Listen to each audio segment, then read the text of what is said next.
Welcome to the Scrapyard. I'm your host, BC. The Savage.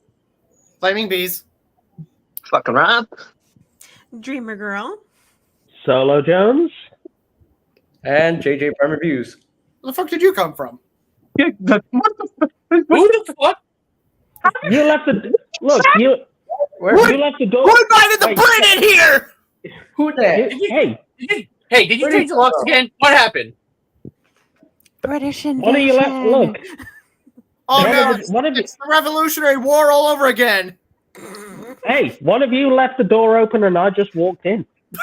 Oh god, we just brought back. Damn it, just I got, walked. like, Hey, don't blame me on it. Suko's the one supposed to close and lock the door. who blamed you? Who blamed you?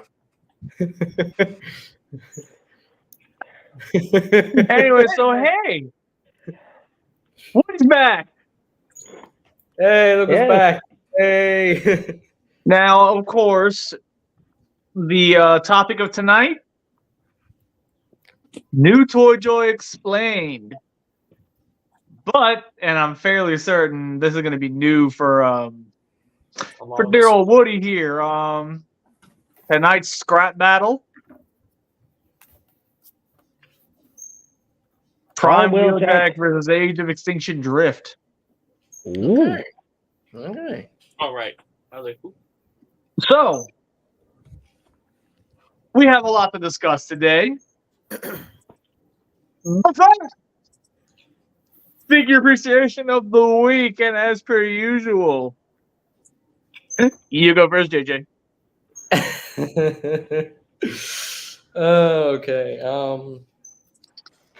I had to carefully choose a figure to appreciate this week, and the figure that I've chosen to appreciate this week is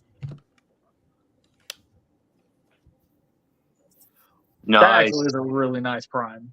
First Spark Deluxe Class Optimus Prime. You know, I wanted to get this figure just to complete my Mandroid. Unfortunately, he did not come with the Mandroid piece. I don't really care for Mandroid anymore. So, I got the figure itself without the Mandroid figure, and man, it is a cool Prime. It's an extensive remold of the Cyberverse Prime, and honestly, you can't even tell that this was from the Cyberverse Prime. Like this looks like a totally brand new mold, but it is a retool of Cyberverse Prime. So I'm amazed. I'm impressed. So Interesting. really good figure. Really good figure. Yarp. And I'm done.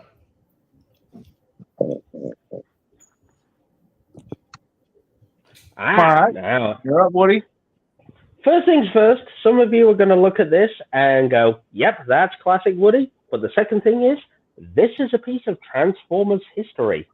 I'm going to bring out Transformers Collectors Club Serpent Ore.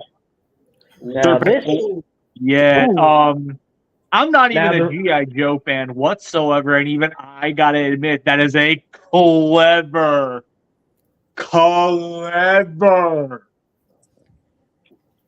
Now- repaint job. now some of you, this is actually the origin. This would be later get repainted into Senator Ratbat, and would be the later retool of Thrilling 30 Scourge. You'll remember that ex-bomber version of Scourge. Again, No. this. Remember that way from me? Yeah. So, before we continue, talk amongst yourselves real quick. I gotta go do something real quick. So just give me 1. All right. I guess in this instance, I get to take over now. I mean, what?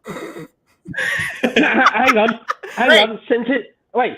He's Ow, gone. Let's talk BC. shit about him. Ow, BC has fallen. I rule the scrapyard now. Ow! Damn it! There'll always be someone to stop you, because there are now 2 primes in this chat. Yes. Oh, yeah. Ow! Ah! He's gone. Quick, let's talk shit about him. Ah! Ugh. He has funny hair. He has funny looking hair.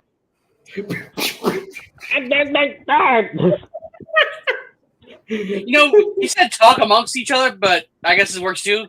This is talking with a hand. Whack. What happened on the stream, Helen? Anytime I punch this dude, he reacts. That was the delayed reaction. See? Screen punch. I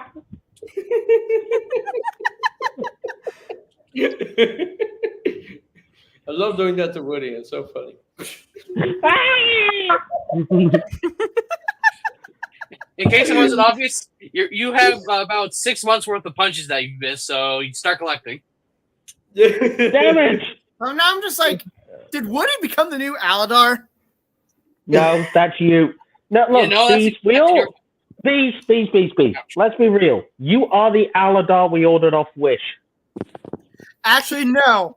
I'm the Aladar you guys got from some really bougie, fancy website because Mrs. BC deemed it so. I'm the improvement. Oh, Are so you sure? Are you sure it's not Timu? Oh, yeah. Helen, whose side are you on? Whose side are you on? Joe. I am Switzerland. Oh, I know what you did there. He Crowley, my ass. He could be the shop. He could be the Sheen.com. No, I'd say Timu. See, Beast, you are now the Timu Aladar. I'm the improvement. Well, Timu is an improvement over Wish.com. BC, what are you already trying to take over the scrapyard? Your turn. Anyway, so Dreamer, go ahead. I would say my figure appreciation of the week is my Legacy Power Morpher that magically showed up this week. Oh, no. Ooh. Beautiful. Nice. Right there. So, Fucking Suko. Okay, well, today I got a bunch of shit, but I can only sum this up in 3 words. All hail Megatron. You're welcome. Yep. Nice. My brother from another mother got it for me. I'm good. All right. Bees, you're up. Okay, my figure appreciation is the original Transformers Cybertron Hotshot. And I had just recently gotten this too, his repaint, Excellion. Why, like those of you who grew up with the Unicron trilogy, why the hell did you guys tell me how fun these toys were? Because we automatically assumed you already knew. Anyways. You know what they say about assuming? It makes an ass out of you and me. Speaking of dance monkey. I'm not the monkey. Suko did dance. What? I'm fucking dancing. I'm the whipping monkey. He's the whipping monkey. You are the dancing monkey. And that makes you the bitch monkey. Anyway. Where's Fuck the monkey ball? Anyway, big appreciation of the week. Infernac Magnius. Because rock. Footstone car. Shut up, Aladar. Transformer crossover. So, my turn. I specifically told JJ he was not ready. He really was not. In fact, quite a few of you, like, I know 3 of you already knew about this, but this is something that all I gotta say is sometimes it pays to know people. My figure appreciation of this week, probably the figure appreciation to end all figure appreciations for the year, is HasLab Deathsaurus. Oh, Ooh. got him. Oh my god. Very nice. Damn. He's got chicken. He's got chicken saurus. Murder chicken. That source with all the beautiful gold chrome on it. Like, that's beautiful. I cannot put into simple words how much the inner Japanese G1 fan is screaming at this right now in pure joy. So, yeah, this is going to kind of lead into another announcement that I got to make here before we get into the topic officially, but just know I've got plans for that. Ooh-wee. So with that said, let's go ahead and get into that little announcement. And I'm going to need JJ to come on up here just real quick. So he and I had been talking in the background, mainly because he seemed very distraught at the fact that there was a time where I did do reviews. I stopped doing them. He asked me a bunch of questions, and ultimately we both kind of came to the conclusion that the biggest reason I don't do the reviews anymore is entirely because of the fact that I cannot stand doing the editing. Yep. He offered his services to me. Mm-hmm. We've been talking in the background. So I can officially reveal right here on the BC channel, not only are the toy reviews coming back, but the first review that is officially going to get recorded and put up will be Legacy United Hound. Nice. So, yeah, there we go. That's all that needed to be said. Whew, it's cold down there. Let's go ahead and do the topic. And as per usual, 30 minutes on the clock to talk about said subject. So, New Toy Joy, how would one explain New Toy Joy? New Toy Joy to me is both a blessing and a curse.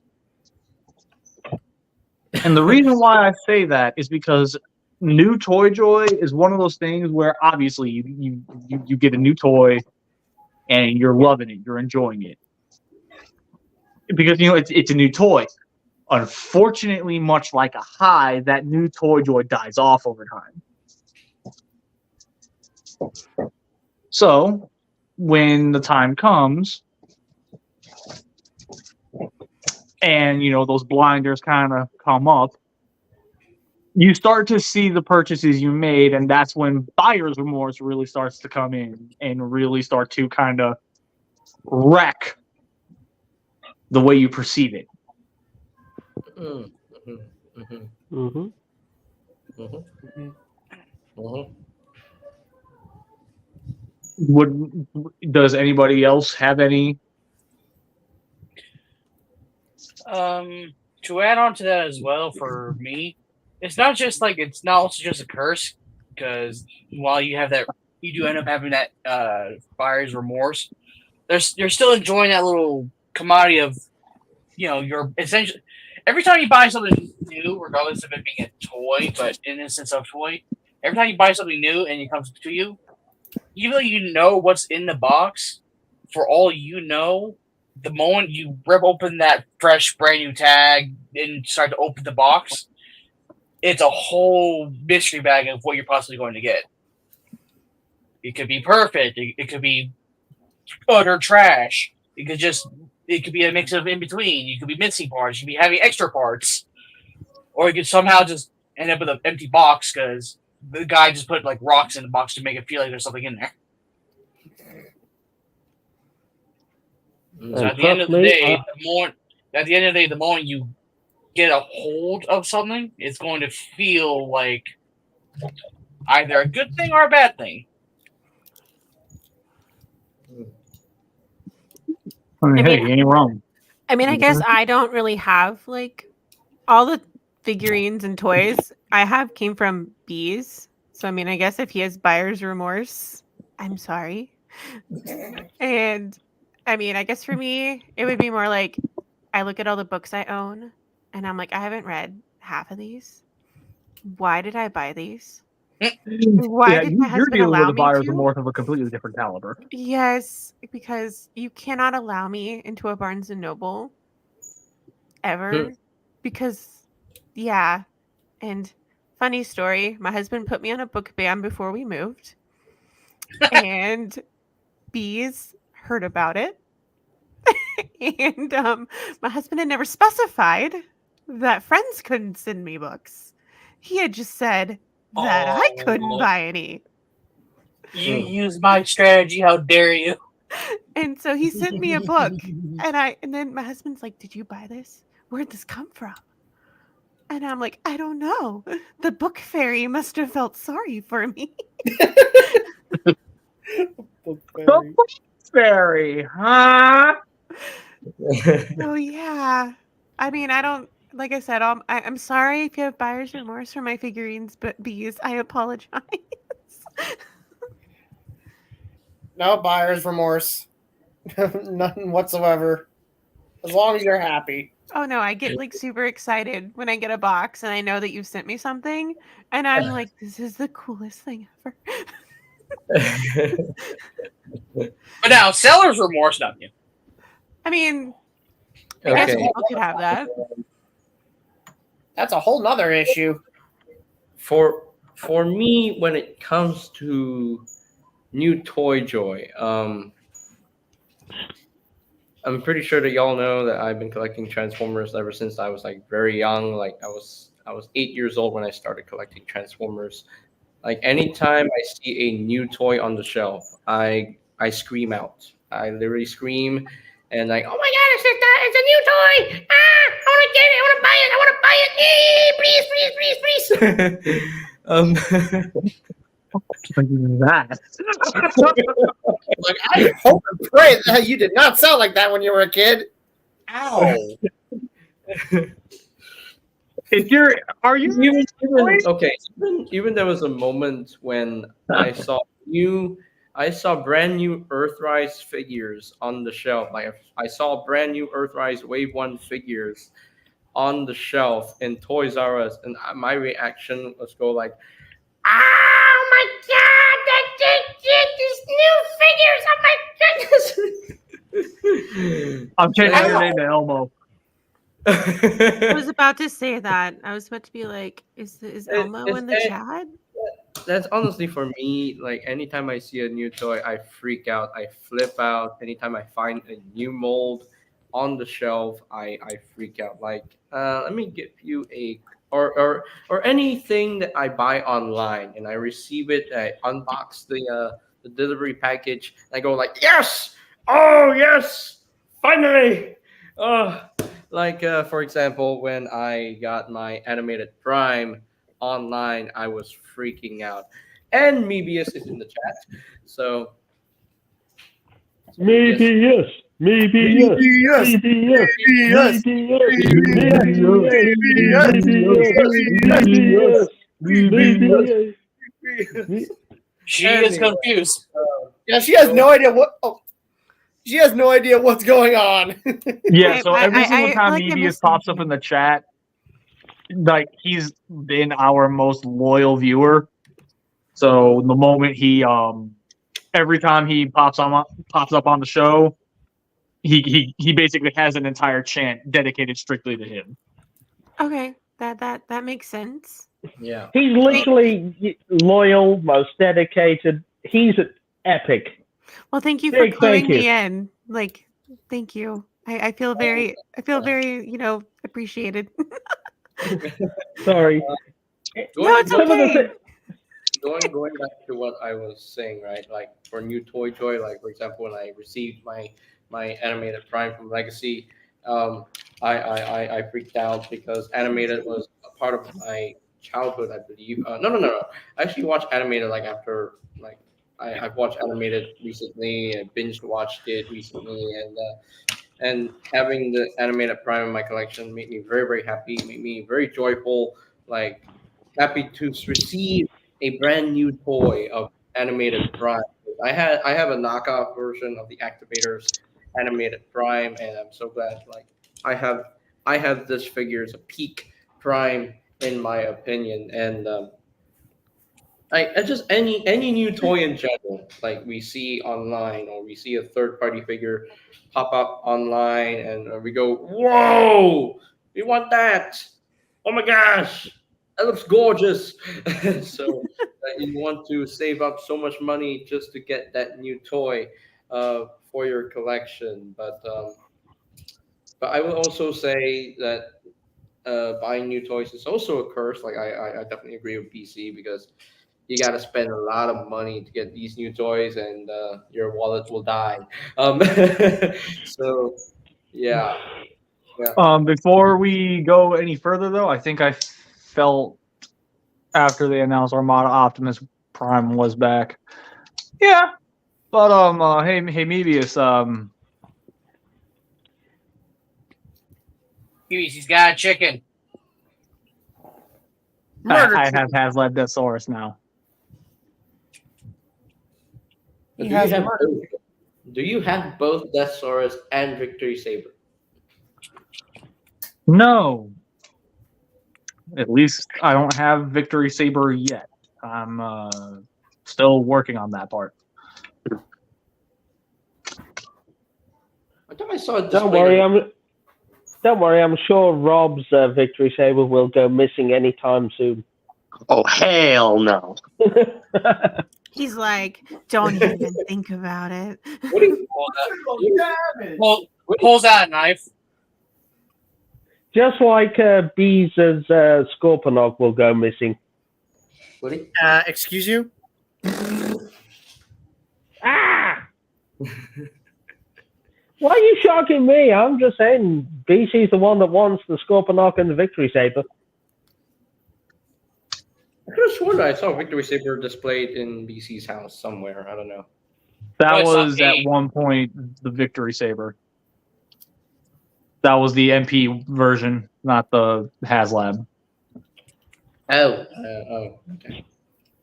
Yeah, because me and BC both had Masterpiece Star Saber, and I was on the hunt for the Fans Toys Victory Leo. No, KFC. KFC Toys Simba. That was it. KFC Toys Simba. Chicken.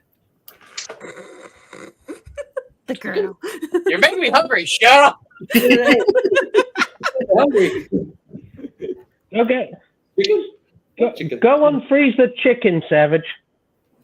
What chicken? All I know is just a Tasmanian devil upside down. I'm going to unfreeze your personality. Can we continue on with the topic?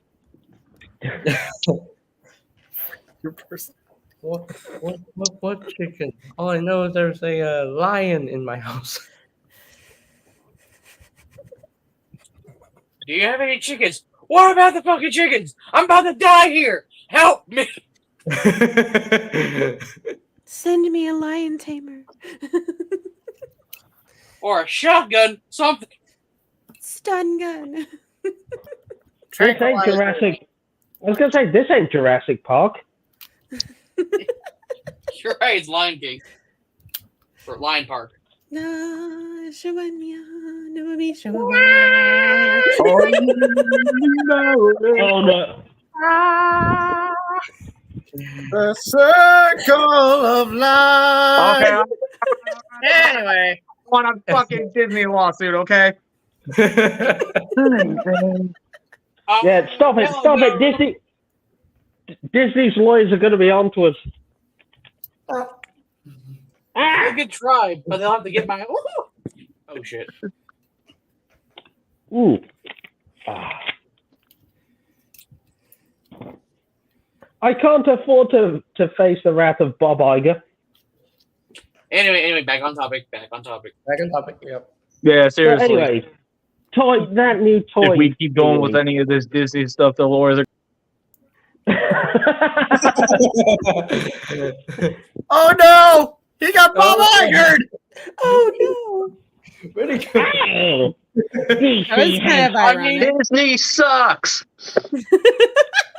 Ow! BC has fallen. I rule the scrapyard now. Oh no. What? I'm taking command. Screw you. Zuko. We lost Rob. Oh no. So he just got bobbed. It's okay because we don't. If as long as we don't upset the mouse about any of this, we will be okay. I'm so sorry. No. What? Savage. No. What is happening? I'm confused. What is happening? They've been We need to get back on topic. they've been lawyered. They've been lawyered. Either that or their internet went out.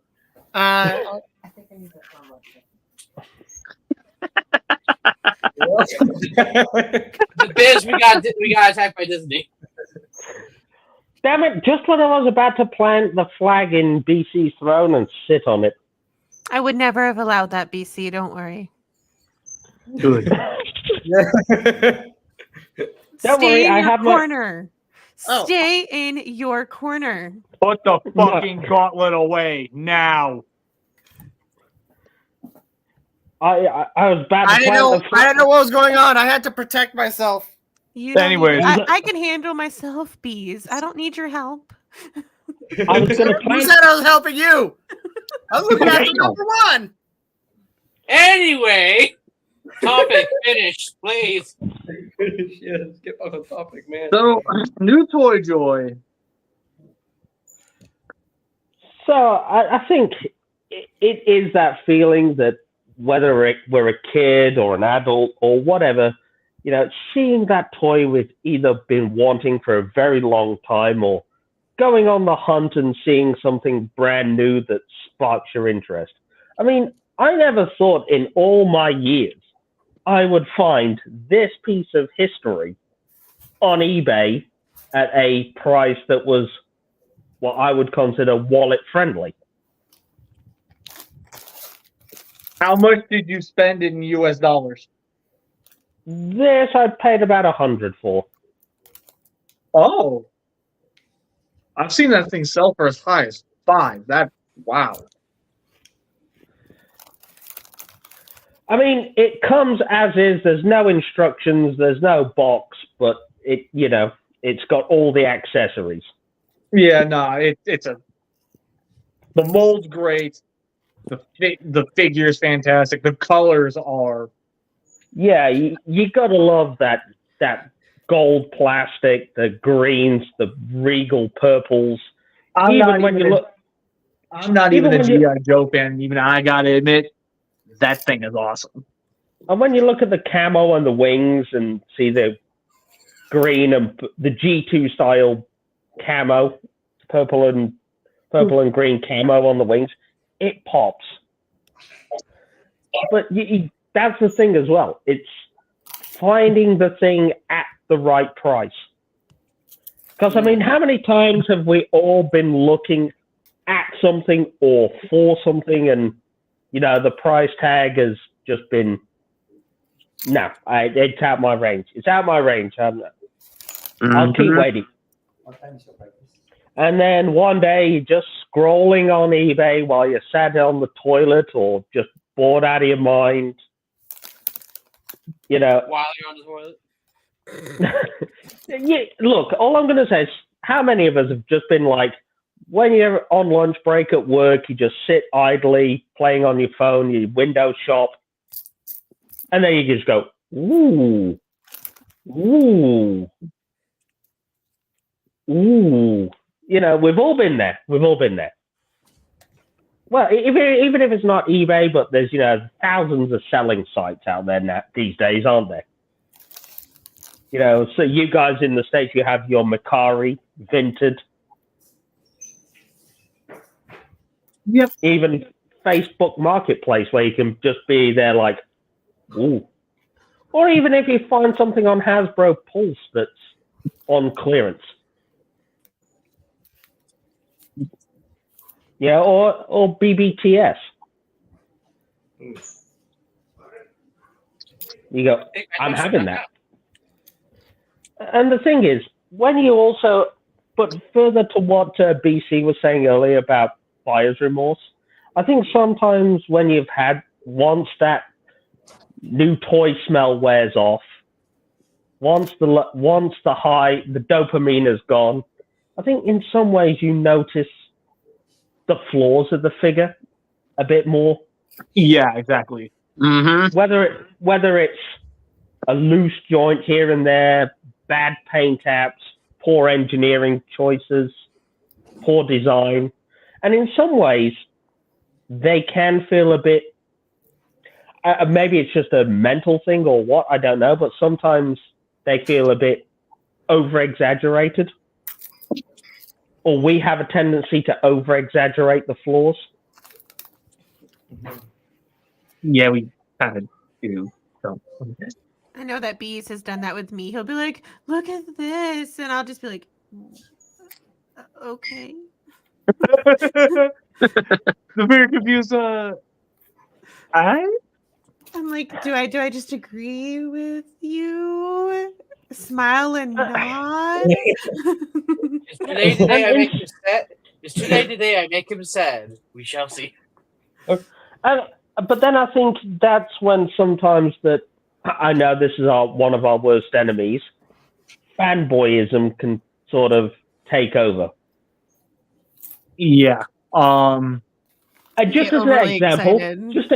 just as an example, some people who may have bought Legacy Collection Mighty Morphin Blue Ranger, look at after the dopamine wears off and you've noticed the flaws, you go, the blue is not the right shade for screen accuracy. Yeah. That. The child just entered the chat. Hello, child. Hello, Belle P. Hello. That is the goddaughter. Hello. Hello. Howdy. Howdy. Hiya, child. But yes, I'm one of them people that likes to be positive about this.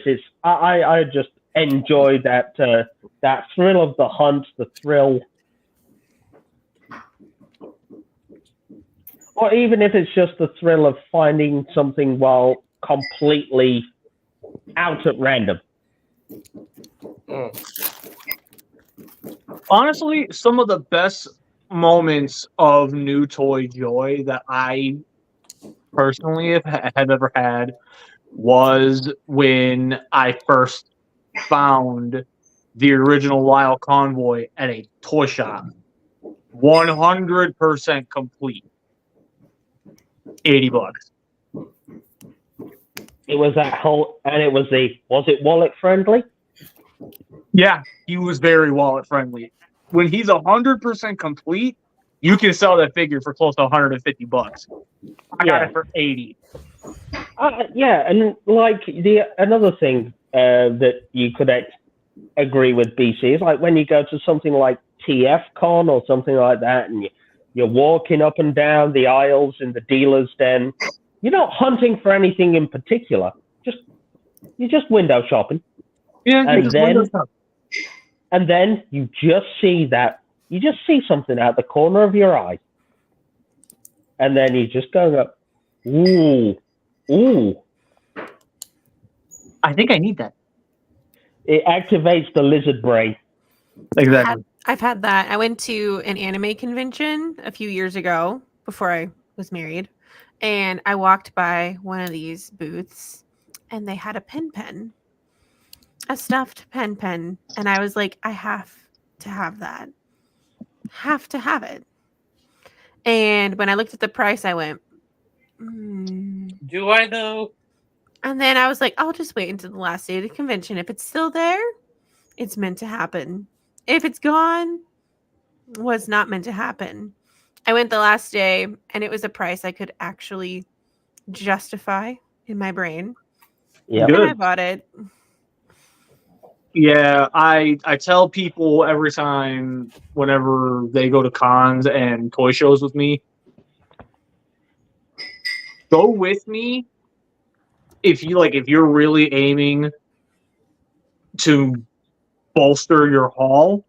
Don't really start spending your money until the last day of the show. Mm-hmm. That is when all of the dealers are literally looking for any reason to lighten their load. Yep. So that is the ultimate time to pounce on stuff. That was the feeling I got. I was like, if it's still there the last day, then it was totally meant to be. All I'm gonna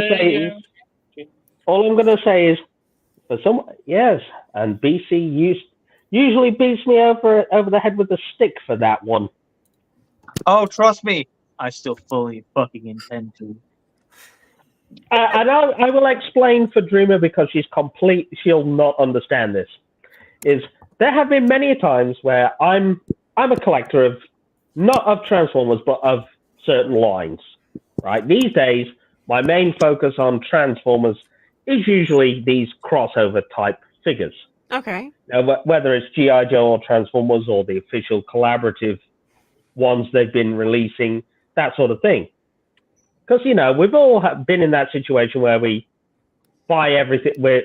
I'll be the first guy to admit, I had a period where I was like, it's Transformers. I don't care how good or bad it is. I buy. We've all been there. We've all been in that situation, haven't we? Yep.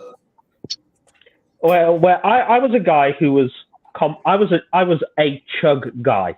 That's it. I was out there. I was, I had pretty much everything from Combiner Wars all the way up to Titan's Return, all the way through. And eventually, I offloaded the whole lot. Wow. Simply down to the fact that I literally ran out of space.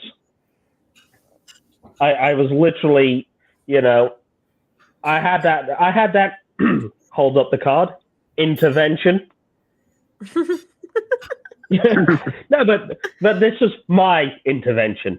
When I was in the Woody. Run. It was no.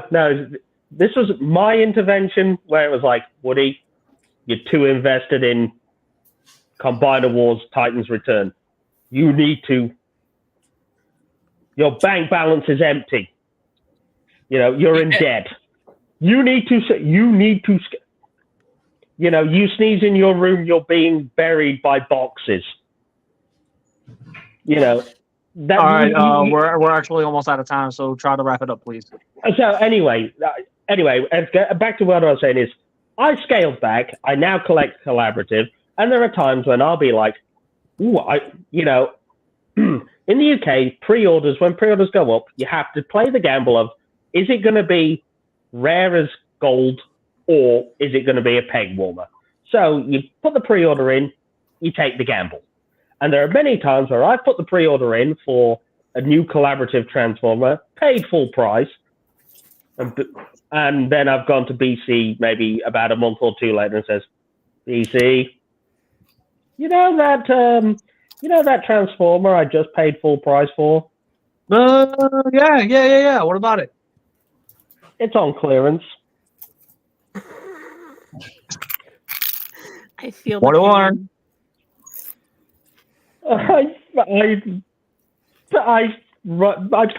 I gambled and lost. You have an addiction. This is your intervention. Yes, exactly. But yeah, that's why I was like pulling those faces while BC was telling his story about go with him to the convention because yes, I'm the guy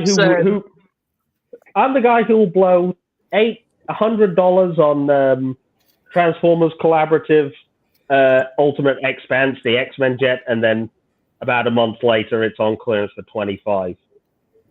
Now, one thing I do want to mention, we kind of dunked on the whole idea of new Toy Joy this entire time. Let me try to spin it back around because there are specific instances, especially like very specific instances, where the new Toy Joy genuinely never dies with that one specific toy. Like I brought up with the original Lyle Convoy. I got that for $80. I got it home, I set him up, and I've had him ever since.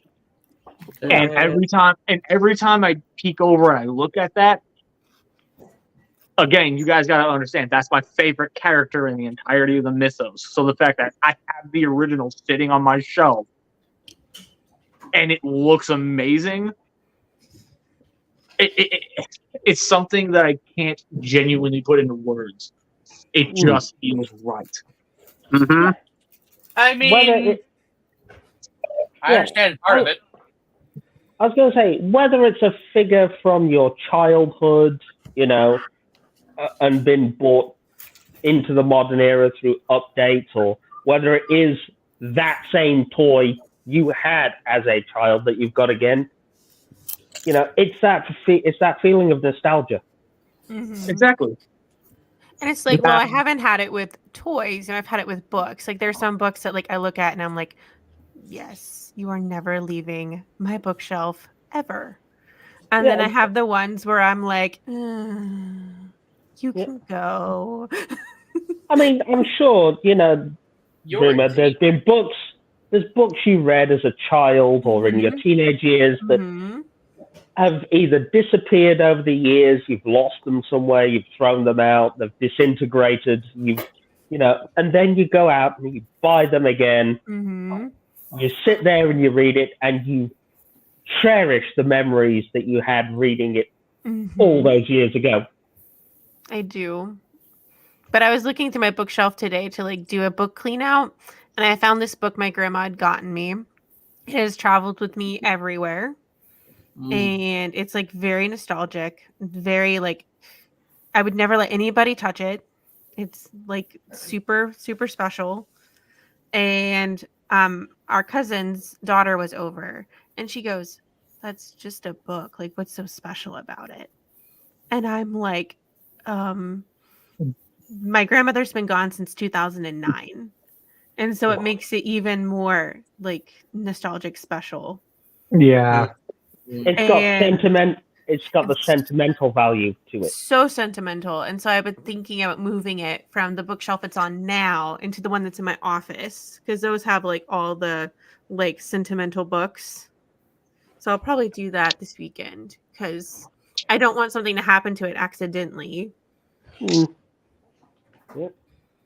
But yeah, I can totally understand because I hear bees talking about figurines, and I see all y'all's really cool figurines, and I can relate in some ways, but not completely because like I said, bees buys all my figurines and sends them to me.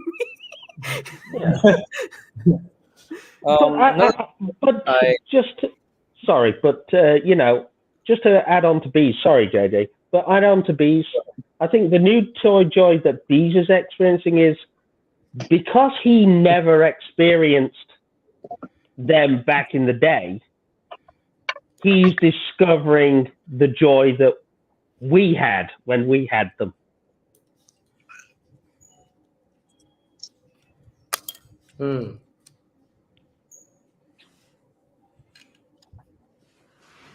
Sorry, JJ, sorry for interrupting. You carry on. Okay.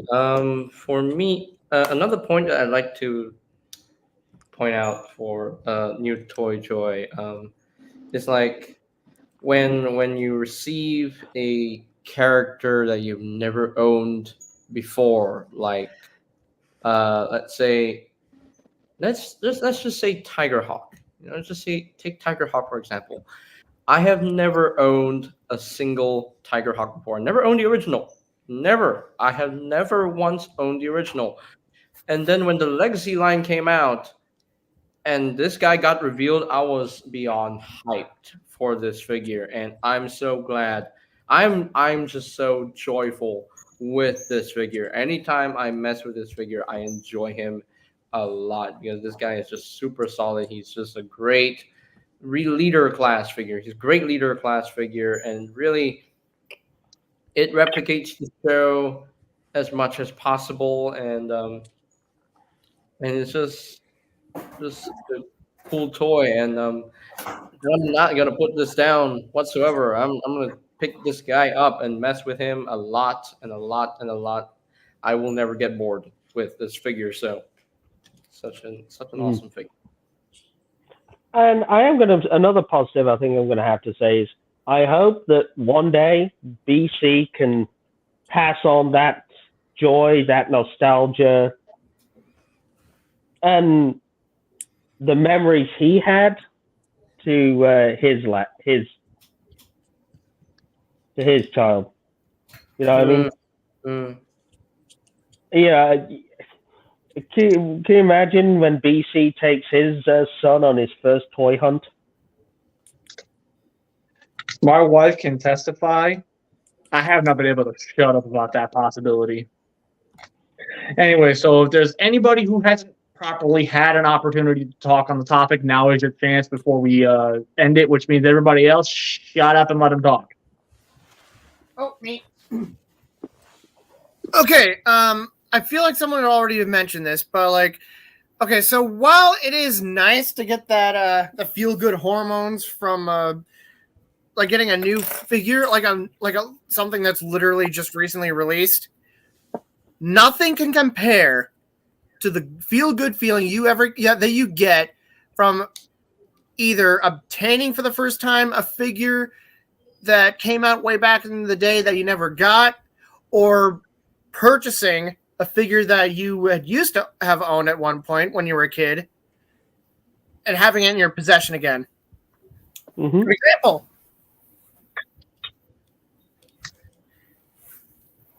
I know this is a Lego set and a bit of a stretch, but this is considered a figure since it's a robot, right? Yep. Technically speaking, yes, it is still considered a figure. Okay, good. So I had this exact set when I was a kid. It got lost in my childhood home, and it's gone, basically. So when the big smelly, Aladar, had reminded me about this set, and he told me how much it goes for at minimum, even complete, I was like, okay, I need to get it. I need to get this. So just building this, it was a complete and total nostalgia trip. I remember doing all the little individual builds. This is the primary build that I always kept it in because it's big, it's cool, it's dope as hell, man. And also, most importantly, my dad, who died back in 2011, back when I was, this is after Christmas in December of 2004. Yeah, 2004. He took me and my brother out shopping, and he gave me, my brother, and my two older sisters each $100 to spend. And yeah, this was one of the things that I'd gotten with that $100. So yeah, this holds has a lot of sentimental value to me. I mean, granted, this is not the exact same one, but you get the point. And and then when it comes to the new Toy Joy, and then buyer's regret, what I do to avoid that is basically I just research the hell out of a figure, toy, Lego set, whatever that looks interesting to me. I just research it, watch all kinds of reviews so I can know what to expect about it, and then I judge from there. Do I really want this? So yeah, that has served me well the last several years. I'm done. Okay. Just wanted to keep it as brief as possible, given time constraints. All right. Rob, you got anything you want to say?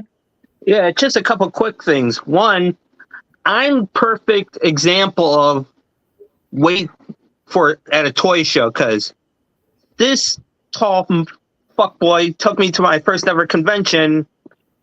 How long ago? A few months ago, way back in the beginning of the year. Yeah, and I think I waited right until the end to get something, and I keep it right by my bedside the entire time because I'll pull it out, I'll look at it, go through whatever comes with it. Granted, it's not a figure, but I'm proud of spending the $75 for this. Ooh. It's these. What was that? It's Bayonetta 3 Trinity Masquerade Edition. Comes with the cases for all 3 games and an art book. I keep it by my bedside. And the other example is if you're getting a specific line, like, for example, I'm going in on the Moon Studios Train Box line. And this was how I got my start. And then messing with the figure, I'm like, do I really see myself going down the line spending an arm and a leg and half a testicle to get the rest? You're damn right I am. And I'm proud of it. Half nut. Well, I mean, hey, we can probably introduce you to somebody who can actually help you complete the whole set.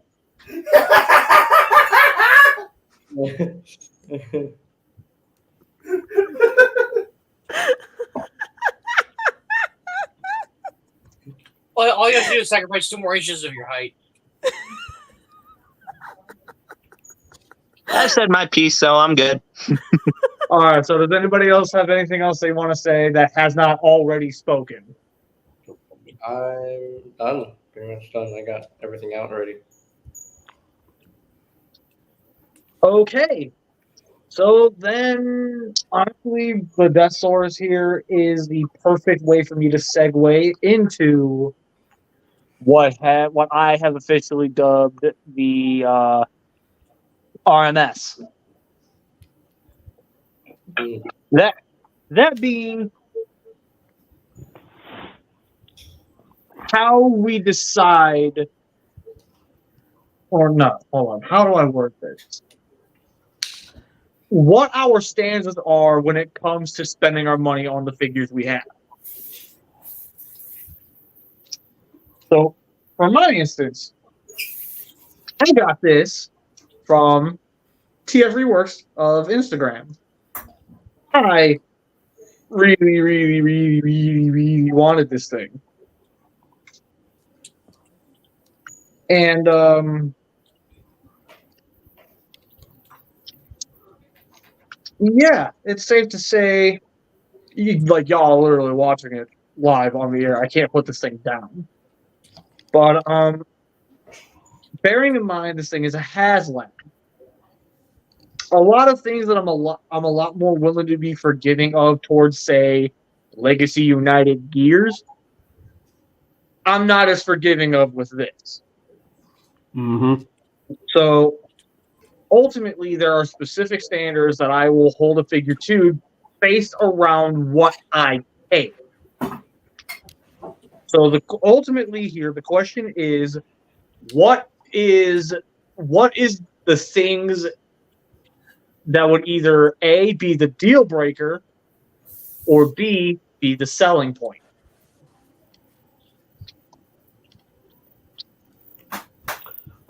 Oh. For me, at the time when this bad boy was being released, Legacy Evolution's Standard Class Optimus Prime, my whole thing with this was, if it does not do the Super Combine mode, then I'm not interested. And the fact that it does so, and it does so in a much so beautiful fashion with no electronic gimmicks or gimmicks of whatsoever kind, that made me jump the gun happily. Exactly. So you looked at it from the standpoint of, so long as this thing is not hampered by all the fucking gimmicks, I'm in. Yeah. And for me, it really had to get over the hurdle that this was a HasLab. But one of my major things when it comes to buying a figure overall, like, I have 3 major things that I have to keep in mind with every single figure I buy. Engineering. Yep. Articulation. Yep. And hand feel. Mm-hmm. These are 3 very important things that if one is not pulling the weight, everything else falls apart.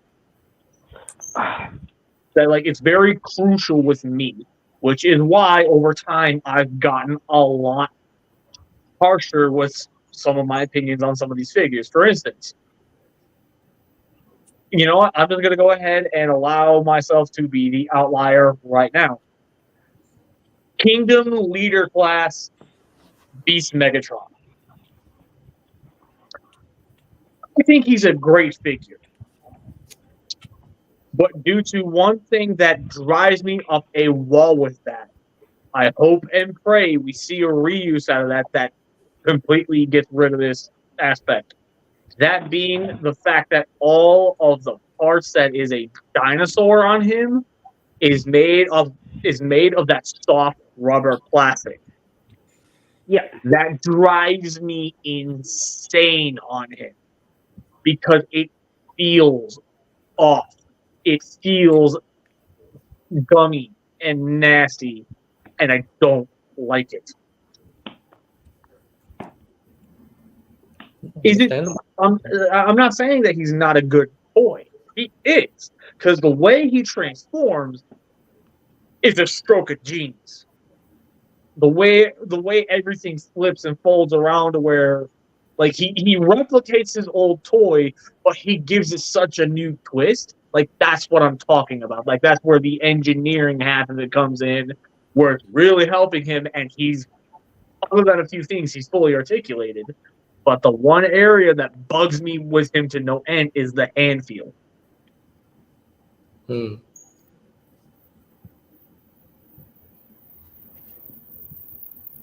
So, with that said, Savage, like you said straight up, so long as it does the one thing I want it to do, I'm happy. Very stark contrast. I'm a lot tougher to please in comparison to you.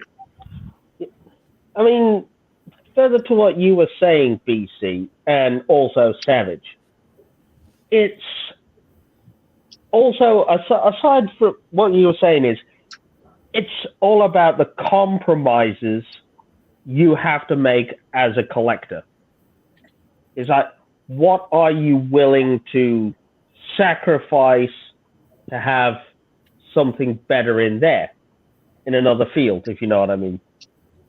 Like, take Desaurus, right? You know, you've got the great paint apps, you've got the gold chrome, but like you were saying earlier, the knees and the elbows are what lets it down. Is that you know, that's the compromise you've got there. You know, you're sacrificing the double jointed elbows for the better quality paint apps and gold chrome. There's a lot of sacrifices that are made with the Deathsaurus, but ultimately, I'm looking at it for the sake of, with the price I'm paying, what am I getting? Like, exactly. in that particular instance, like, he's a very, very special instance where ultimately, as far as I'm concerned, if he was strictly up against my usual toy grading experience, like, he is through the roof. Hand feel is fantastic. Articulation is fantastic. The engineering is fantastic. He checks every box going down. But the fact that he's a AdLab is why I have to look at him differently. The other thing I was going to say, putting them because they're in the same sort of price point, you know, stacking him against Zap, you know. And I really like Zaps too, so. You know what I'm saying? It's like comparing what sacrifices and all that you're making with Desaurus and the Zap Astro Megazord, because I know you rated that as one of your favorite things, or the Zap Dragonzord. The top 5 figures of 2022, I had rated the Zap Megazord as the #1 figure of the year. Yep. And to this day, I still stand by that. For that year, that thing impressed the hell out of me. But before we continue, I'm gonna let everybody else speak their piece. So, JJ, what is like I stated, my three big things: hand feel, engineering, articulation. What would be the major things with you that would either be the deal breaker or the deal maker? For me, the major thing when it comes to buying Transformers figures, I'm literally expecting a solid feel and transformation. Those are the two things I'm expecting. I don't expect pure screen accuracy. I don't expect 100% screen accuracy. Although some figures are an exception, like the Prime Universe breakdown that was recently revealed by Hasbro, and I was kind of let down by that because it's not breakdown in my opinion. Yeah. Yeah. But most of the time, when I get my figures, I want to make sure that each figure has a smooth, enjoyable transformation, and everything is nice and solid, nice and snug, and it doesn't break in my hands.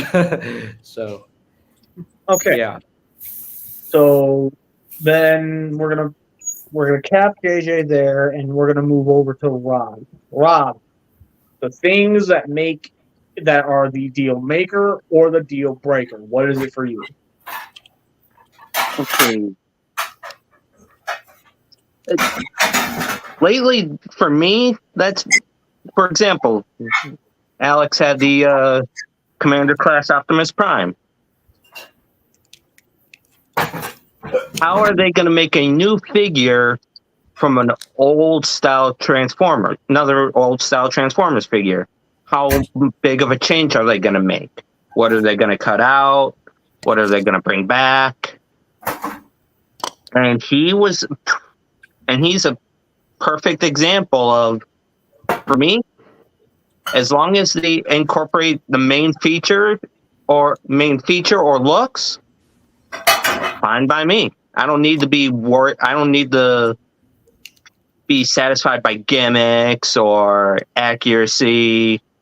As long as it nails what it's supposed to do, or if they change it enough to make it interesting, I'm gold.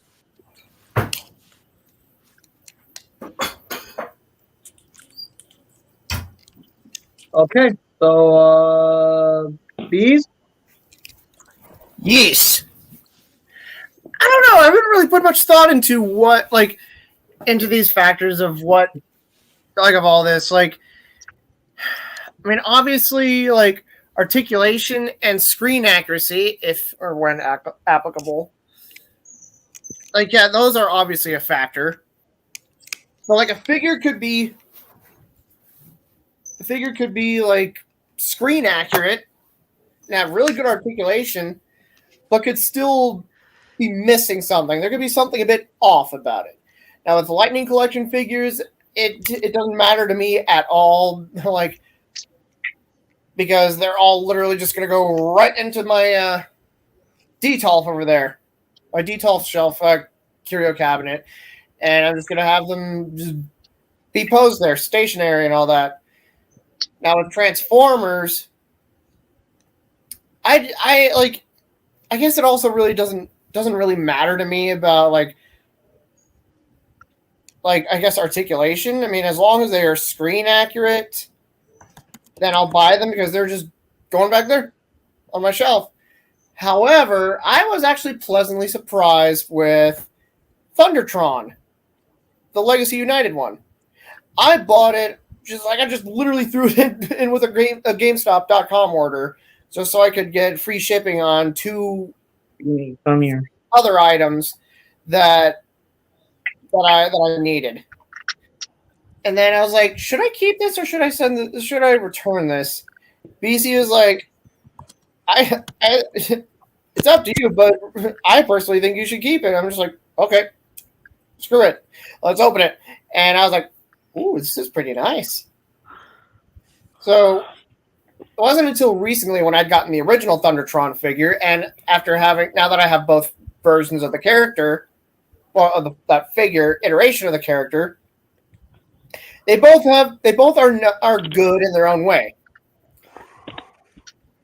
They both bring something new to the table. And yeah, like Thundertron was a figure I had no intention of ever buying until BC recommended that I keep it, and also seeing the leaked photos of the that repaint retool of him. But yeah, I'm trying to think of other things. Yeah, like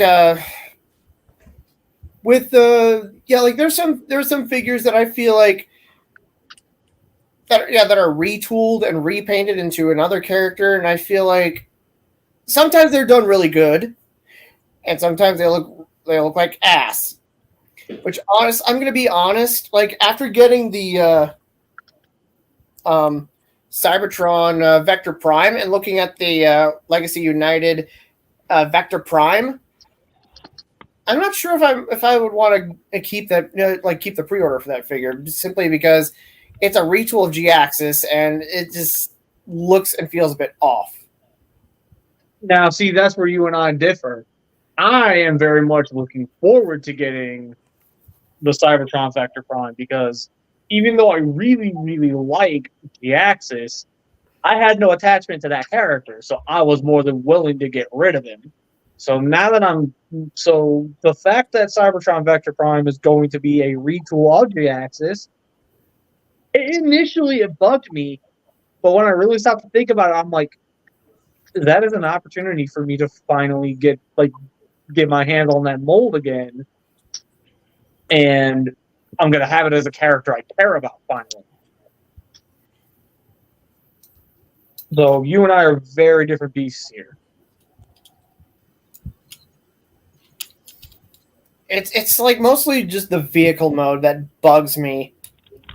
I mean, it looks similar to it, but at the same time, it just looks way too different, because his vehicle mode is supposed to resemble the Axelon from Beast Wars, and it doesn't quite look like it. It just bugs the heck out of me. I don't know. Maybe once he is like popping up and people are reviewing the figure, I can get a better look at it from all angles. Maybe that might change. Hey, at least it's not Legacy Bulkhead. Yeah, we're moving on now. So Dreamer, gotta figure out how we would adjust it here for you.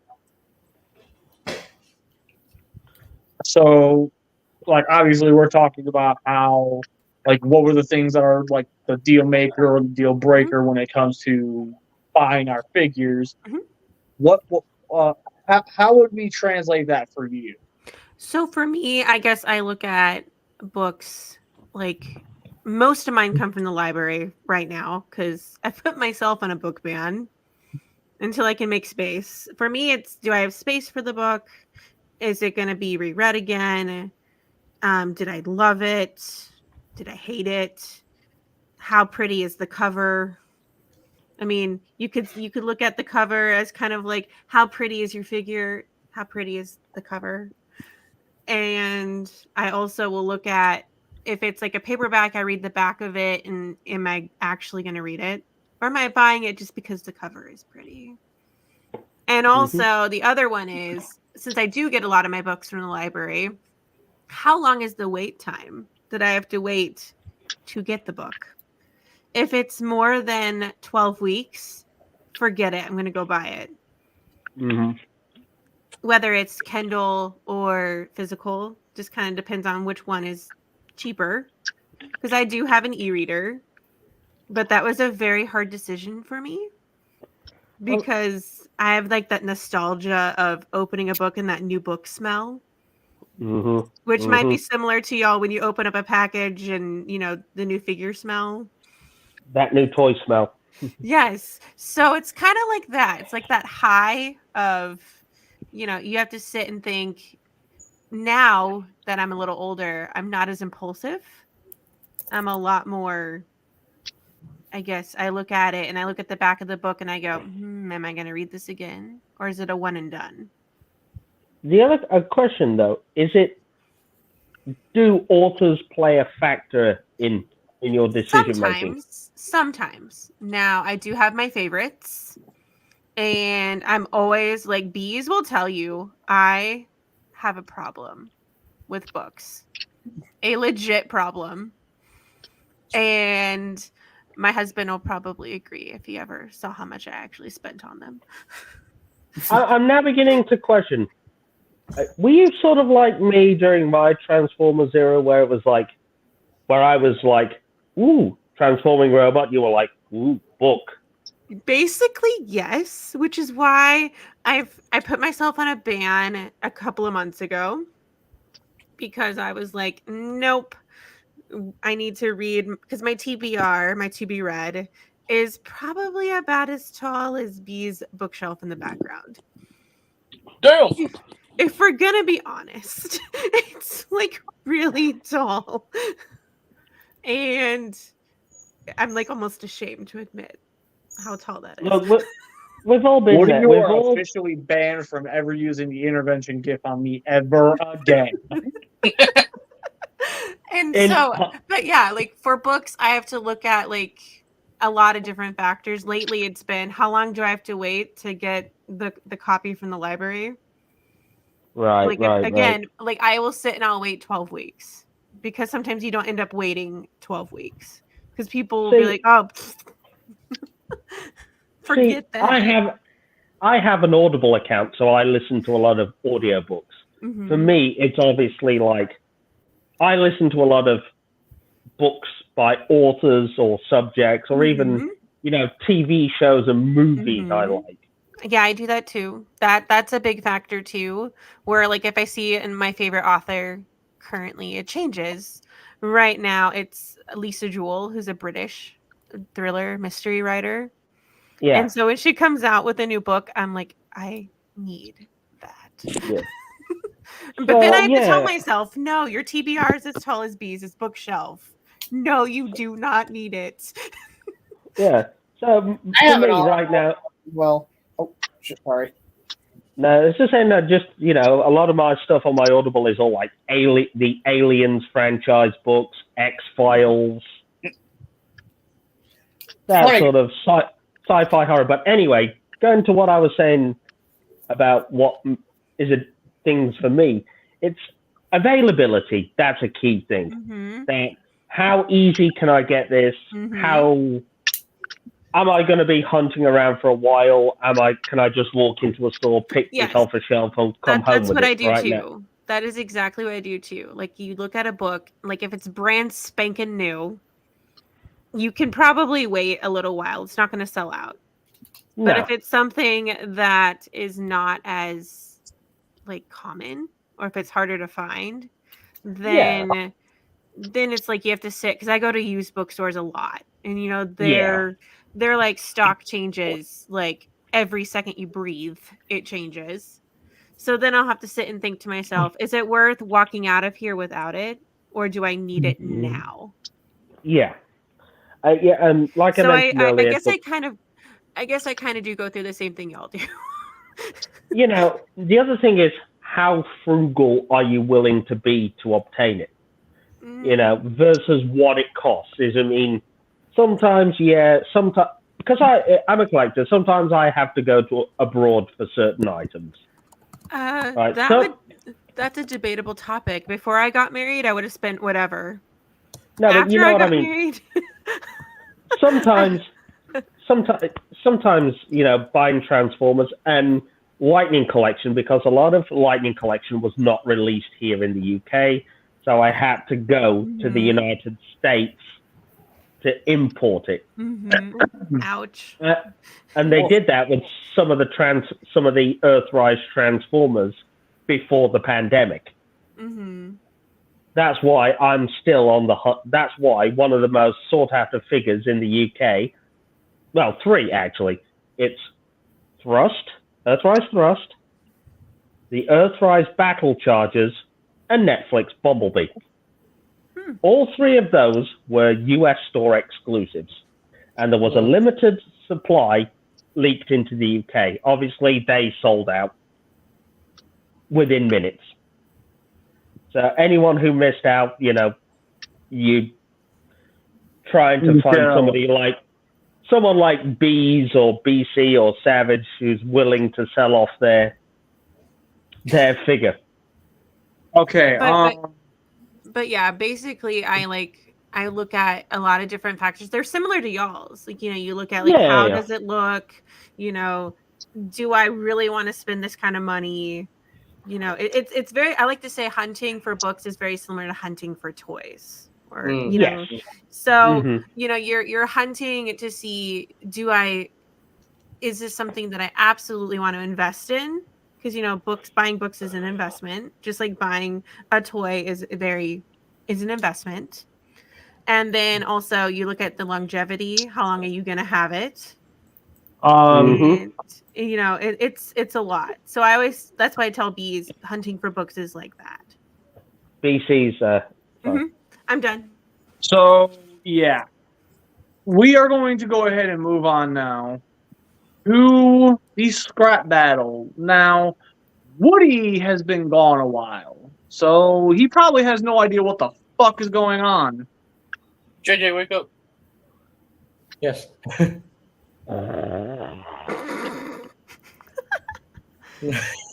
Did we bore you or something?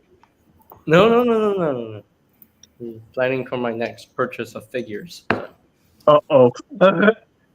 Ruh-roh. Anyways, so yeah, now the personal favorite, it's time for this week's scrap battle. And if you need that reminder, there you go. Prime Wheeljack versus Age of Extinction Drift. The Battle of the Dead. How this works, it is strictly on-screen feats. In this particular instance, we aren't digging into comic books or any other forms of written media. It is strictly what we see them do on screen. So by that regard, we split this up into a multitude of categories. Endurance, speed, strength, armors and weapons, and battle intelligence. We debate it amongst ourselves, and then at the end, we give a final verdict on who we think would win the fight. That is effectively what Scrap Battle is. Just doing a quick little gloss over for it, if you will. So totally not copyright infringing death battle. Gotcha. Don't worry, they don't have a legal team to come after us now, so. Exactly. So anyways, let's get this scrap battle underway. So, of course, when it comes to the endurance battle, we're going to go ahead and start with Age of Extinction Drift. Now, correct me if I'm wrong, but in Age of Extinction, did Drift take any damage? None I that don't we believe saw. he did. Nope. But to be fair, from what we saw, he hardly fought. To be fair as well.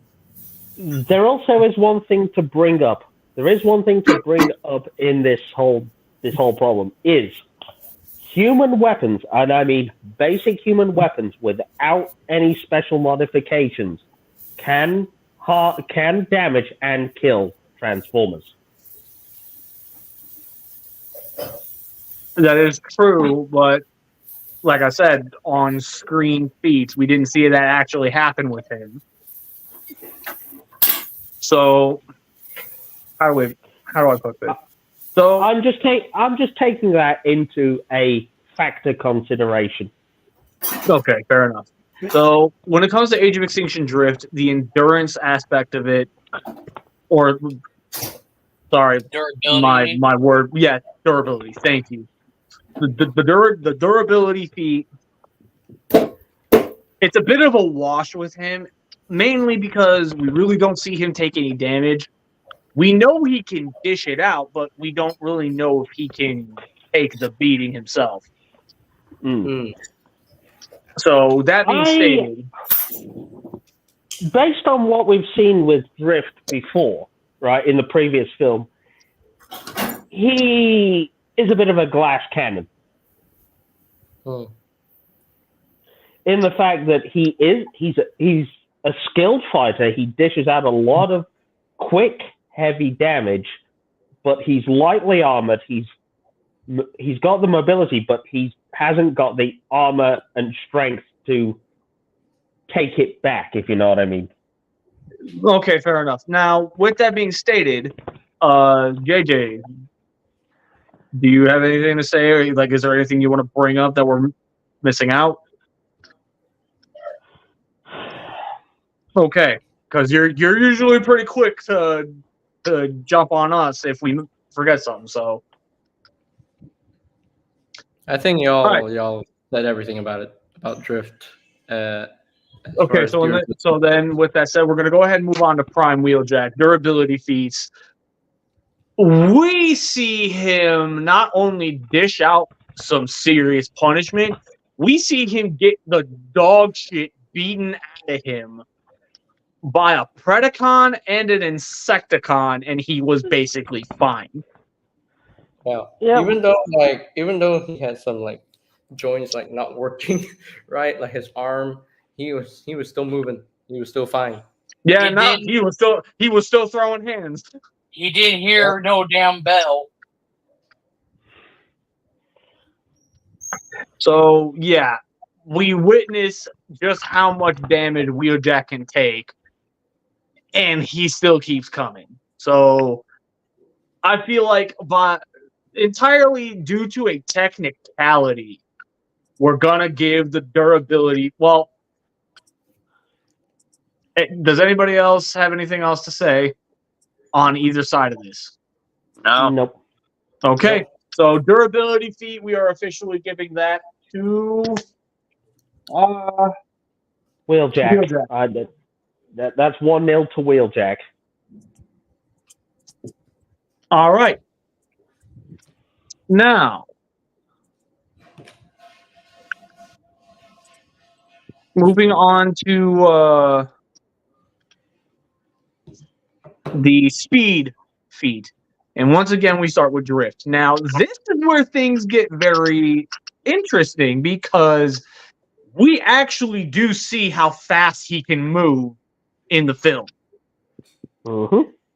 And he can basically strike in the blink of an eye. Like, he is very quick. Mm. Mm. And you know, another category before I completely fucking forget. Another major category we bring up in this is hand-to-hand combat. Mm. For the record, still here. Just turn my camera for a moment. Okay. So with that said, so If we- so for the speed feat, we're sticking with Age of Extinction Drift, and we see him in every instance. Like when I say Age of Extinction Drift, I'm mainly talking about, like, I probably should have said Bayverse, but whatever. We're moving on. Oh, so we're also including the last night as well. Yeah, like that's a fuck up on my part. That's a fuck up on my part. I'm owning it now. Mhm. So when it comes to Bayverse Drift, we see how fast he can fucking move, and we see how quickly he can strike. So Yeah. he's a very, very quick opponent. So in that particular regard, how does Wheeljack hold up? He's Mm. let's be honest here. For Wheeljack, he's not slow either. To point out that exact same Predacon fight that you brought up, he was not holding back any form of weighted ankles. He was He was going booking at you. He was booking everywhere, anywhere he needed to be. exactly like every single fight we see Wheeljack in. He is moving. He is moving his ass. He is literally taking the fact that he is supposed to be a wrecker and he is owning it, which is probably why of all the characters in Transformers Prime, Wheeljack's my favorite. Because And I think he had that take no shit attitude. the thing. Sorry. I like to point out something about Wheeljack's speed, like when during the season 3 episode where we see Knockout, Wheeljack, and RC, and then Wheeljack just literally sped up so much, and he just took the humans from Knockout, literally split and turned into vehicle mode and drove away. And I'm like, whoa. That was a very quick reaction time. So in this particular instance, we know for a fact Age of Extinction Drift is a very fast strike, but Wheeljack, we've seen he has very fast reflexes. Yeah. So while I'd be willing to argue Wheeljack cannot strike nearly as fast as Drift can, but he has the reflexes to be able to more than keep up. So here's what we're going to do. We can do one of two things. We can either do a coin toss, and whoever wins the coin toss gets the point, or we tie them out. I say call it a draw. Time out? Yeah. Yeah, I'm gonna have to say time out because they kind of balance each other out speed wise. Yeah. Yeah. Okay, Yeah. so then, all right, speed feat, tie. Moving on to strength. Once again, we start with Age of Extinction Drift, or Bay vs. Drift. God damn it, I keep doing it. Bay vs. Drift. So Bay vs. Drift, physical strength wise, I'm willing to argue he's a lot stronger than he looks. Yes. The thing, I'm still good. Here's my main point of argument. In the last night, we see him fully balancing on his sword. Yes. Yeah. That is something that not only takes pinpoint focus and precision, that takes a lot of physical strength as well. Yes. We also got to keep in mind, he was, obviously in Age of Extinction, when he was throwing down against all of the KSI drones, obviously he was cutting through them real easy, no problem. Straight chuck one of his swords into the head of one of them, that's not really much of a strength feat, but where I'm willing to say he's got a bit of a strength feat here is he was the one that put in the final blow on Onslaught. Because he was the one that cleaved Onslaught's head clean off his body. Yep, that's right. Yeah. So, bearing in mind, putting actual science and math into it, I cannot believe I actually fucking said that. The actual diameter of Onslaught's neck is very thick. In order for the sword to be able to chop through that in one foul swoop, he would need to be able to swing that sword with enough physical strength where the brunt of the blade is hitting with enough force to cut right through. Yeah. That's not just a case of, just rely on how sharp the blade is. No, that takes a lot more actual physical strength from you to be able to make that happen. Yep. So, with that said, as far as the physical strength aspect goes, I'm more than willing to put a little bit more respect on Bay vs. Drift's name here. Mm-hmm. But when we move it over to Prime Wheeljack, so how many here remember him literally throwing hands with enemies that are far bigger than him, and he was beating their ass? Yeah.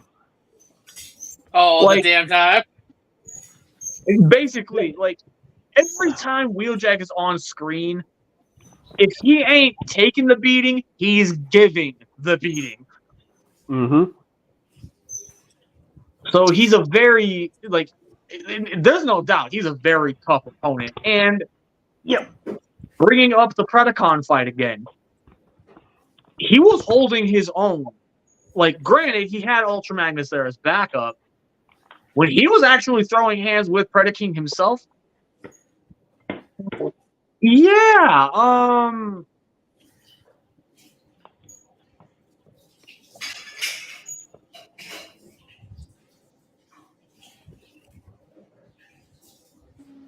so yeah, when it comes to Prime Wheeljack, as far as the physical strength aspect is concerned, he's pretty fucking strong. He threw a lot of punches. Hell, you know what? I want to be cheeky, and I'm not saying this should count in this as a voting, but I'm just saying if he could, he would. If he had a chance to go on one-on-one with Megatron, he's going to. Will he win? He will. Probably not. He fucking but will. He's will going not to. win. He will not win that fight, but oh god, it would be glorious to watch him throw hands. Like at He'll that give point, you know Wheeljack is gonna lose, but you don't care because you know damn well he's gonna have fun beating the fucking tar out of Megatron while he still can. He's got to give him another Scary on the other side of his helmet. So yeah, physical strength. I'm gonna go ahead and give this to Wheeljack. That's 2-1. And if anybody is willing to argue this, now's your chance. I'm gonna say 2-1 to Wheeljack. JJ.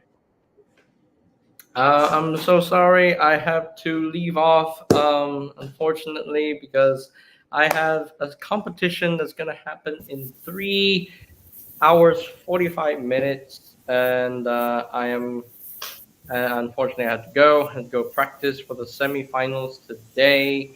And thank you, BC, for having me on here for a short bit. And let me know who wins the scrap battle in the DMs. So that I can I'll let you know. Before you go, JJ, best of luck, man. Fingers Yeah, man, crossed good for luck. you. Yeah, good luck, man. Beat the Good masses. luck. Thank you. You can do it. Yes. Thank you. Love y'all. Love I'll get that video recorded ASAP, and then we'll talk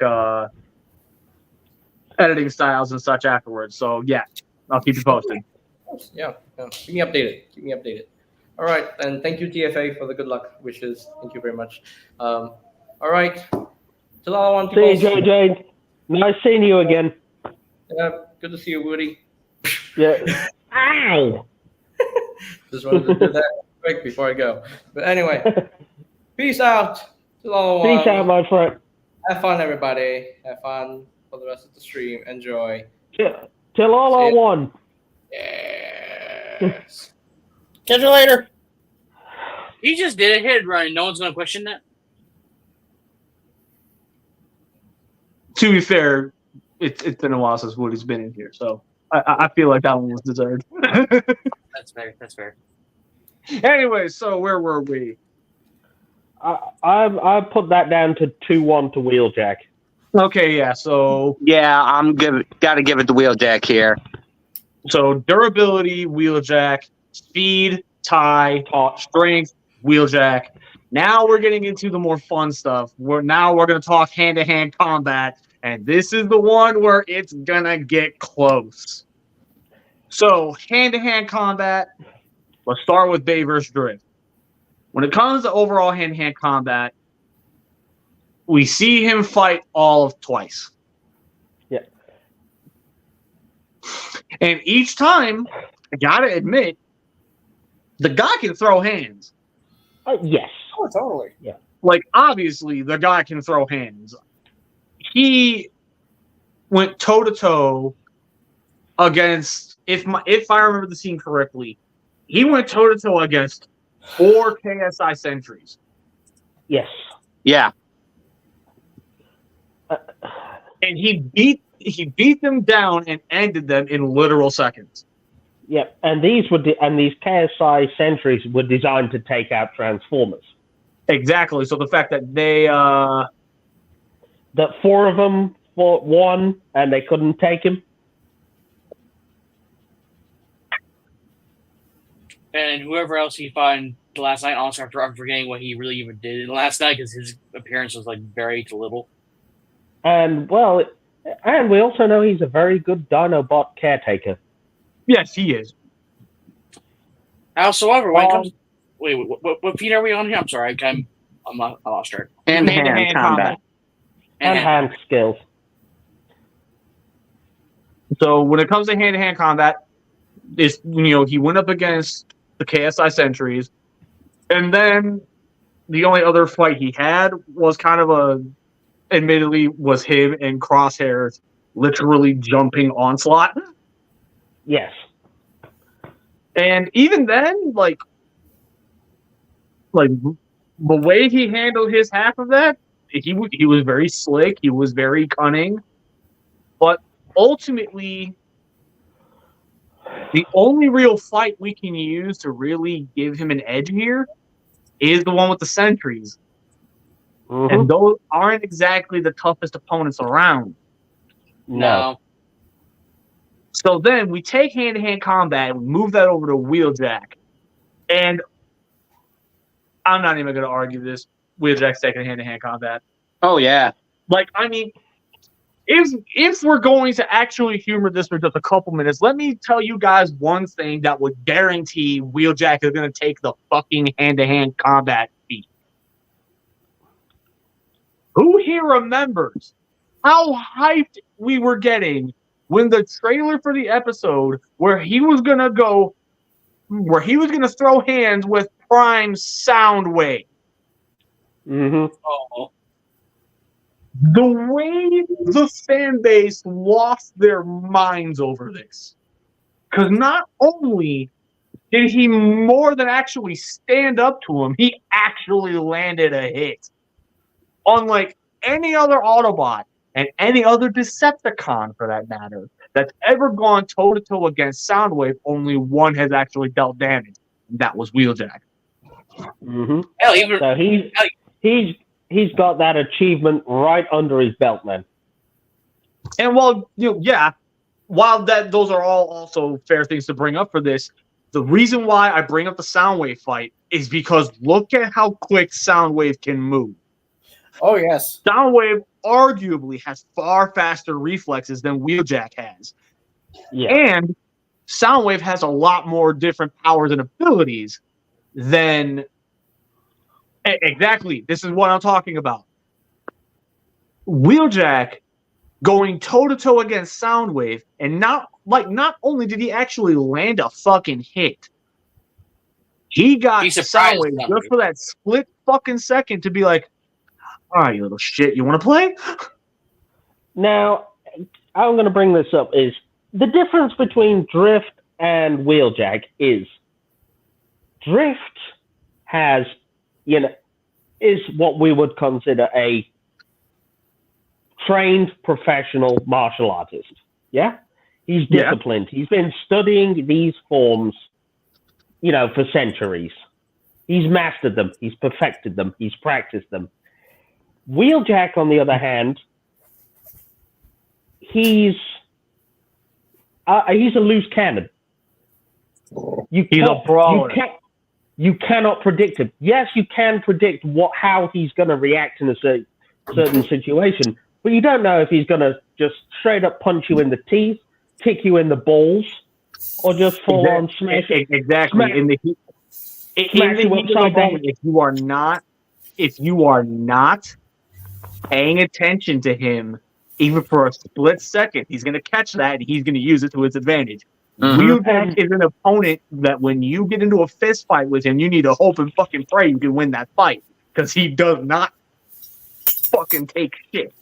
So and like you say, when it you know, comes- he's going to take that advantage. He's either going to punch you in the teeth, kick you in the kneecaps, or smash you upside the head with a rock. And while the Dreadwing fight is also something worthwhile to bring up as well, I lean so hard on that Soundwave fight entirely because of just how impressive that made him look. And He's through hands with Soundwave. yes, Like and that's something that you don't just say. and it So- was like, and it was the unpredictability factor of his fighting style that allowed him to hit. So when it comes to the hand-to-hand feat, it's a landslide victory here. We're giving this to Wheeljack. Yep. I think, yeah. Based on the Now, weapons and armaments. I'm going to. Wheeljack. I was going to say, spoiler alert, Wheeljack. Yeah. So- in this so what- particular regard, I'm sorry, Wheeljack. what we end in, like, what, 5-1? Because, well, yes, Drift definitely does have quite a few weapons under his arsenal. He has the 2 swords Yep. and the gun and the missile launchers in his helicopter mode. Yep. Wheeljack has pistols, rifles, his hand blaster, his swords, Grenades. those fucking electro whip, a grenade. The rock he picked up 3 minutes ago. The lead pipe he ripped off the side of a building. Exactly. Starscream's Like, fine. Oh, wait. yeah. When it comes to weapons and armors, Wheeljack takes that hands down. Yeah. So for this, Are we including his ship as well? no. Someone already mentioned the grenades. Sorry, I've been busy doing dishes. It's Beast, go do the dishes. Already did. Do them again. No. Don't unfreeze the chicken.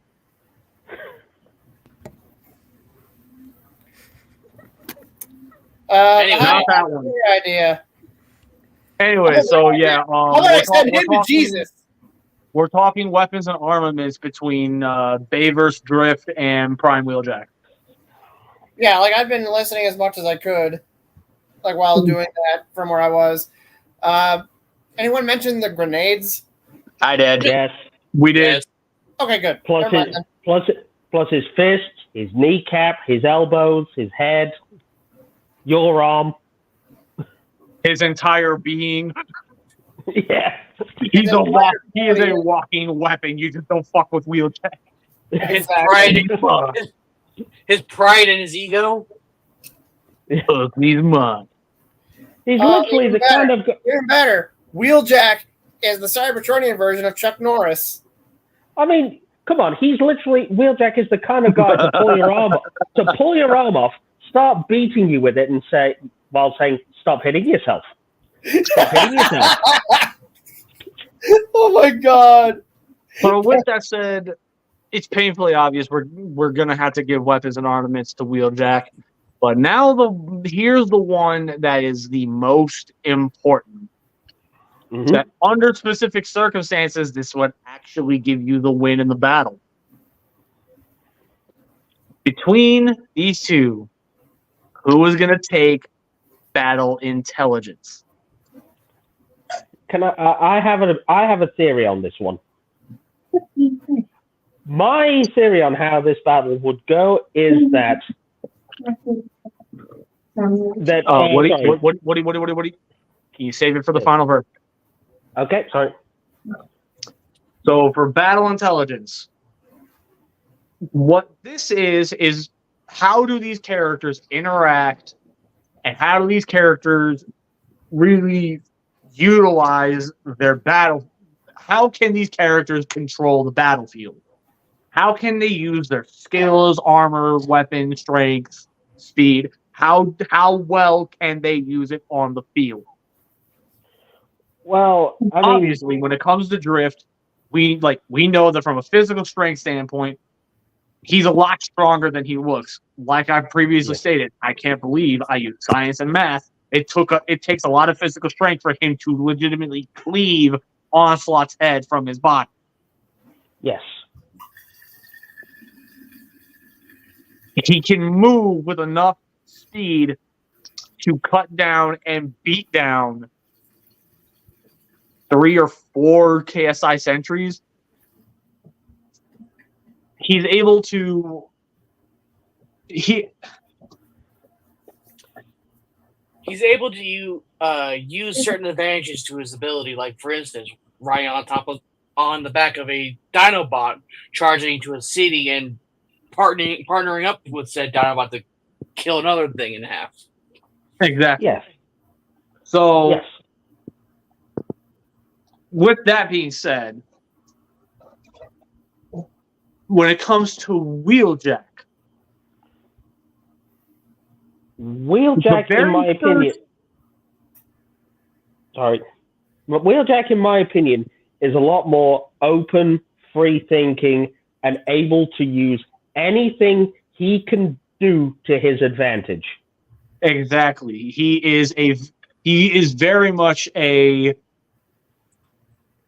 I need to be able to win this fight, and I'm going to use whatever is around me to do it. So when it comes to an all-out, drag-out brawl with somebody like Wheeljack, he is going to utilize his the actual field of battle itself to his advantage. Exactly. And the proof of this was he knew for a fact they needed to get past a specific. It's been a while since I've seen the episode, but he basically attaches a fake Autobot signal to a log to lure away some Decepticon patrols, and he laced it with one of his grenades.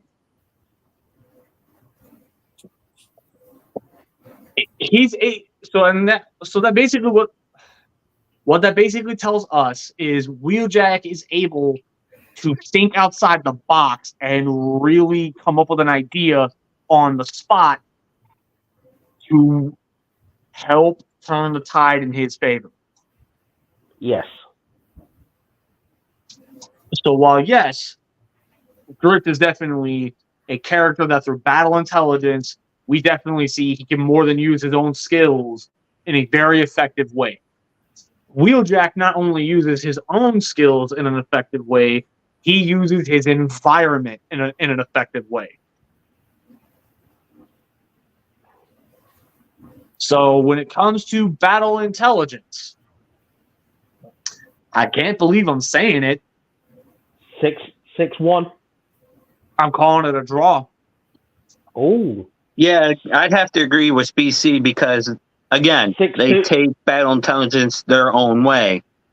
Yes. Drift using his skills and personal strength. Wheeljack will think outside of the box, his unpredictability in a fight. Exactly. So now we move on to final verdict. Mm-hmm. Woody, you give your final verdict first. I believe that it can go one of two ways, right? And as we know with Drift, he's lightning fast, relies on speed, agility, and surprise to get the advantage. Now, if he can do that and take out Wheeljack before he has a chance to even realize what's happened, right? That's the win to Drift. However, if Wheeljack is still standing after the initial strike or combo, then Wheeljack is going to take it because as we know with Drift, he cannot stand on a long, drawn-out fight. The longer that fight rages on, his chances diminish. So your final verdict is Wheeljack. Yes, based on if the battle gets drawn out. If Drift can finish him off quick and decisive, it's Drift. That's But my I think final we all know verdict. he won't be able to. No, That said, Dreamer, if you're gonna give how you think this will go in a final verdict, by all means, go ahead. I mean, based on all the factors I sat and listened to, again, as y'all know, I don't know that much about Transformers, but I'm learning. It's kind of fun. I would say, based on the facts, I would probably say Wheeljack, because it sounds like Drift wouldn't stand a chance after exhausting all of its momentum. And I like how BC is nodding his head. No, I'm taking in what everybody is saying because, like, obviously, I'm going to go into a full blown actual Mhm. scenario on how this will go. So, Rob, final verdict. Who are you siding with? I'm going to quote another famous Transformer to sum this up. That's my Jackie.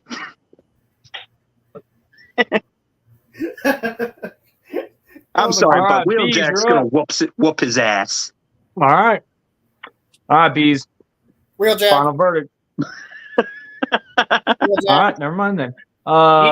So Savage.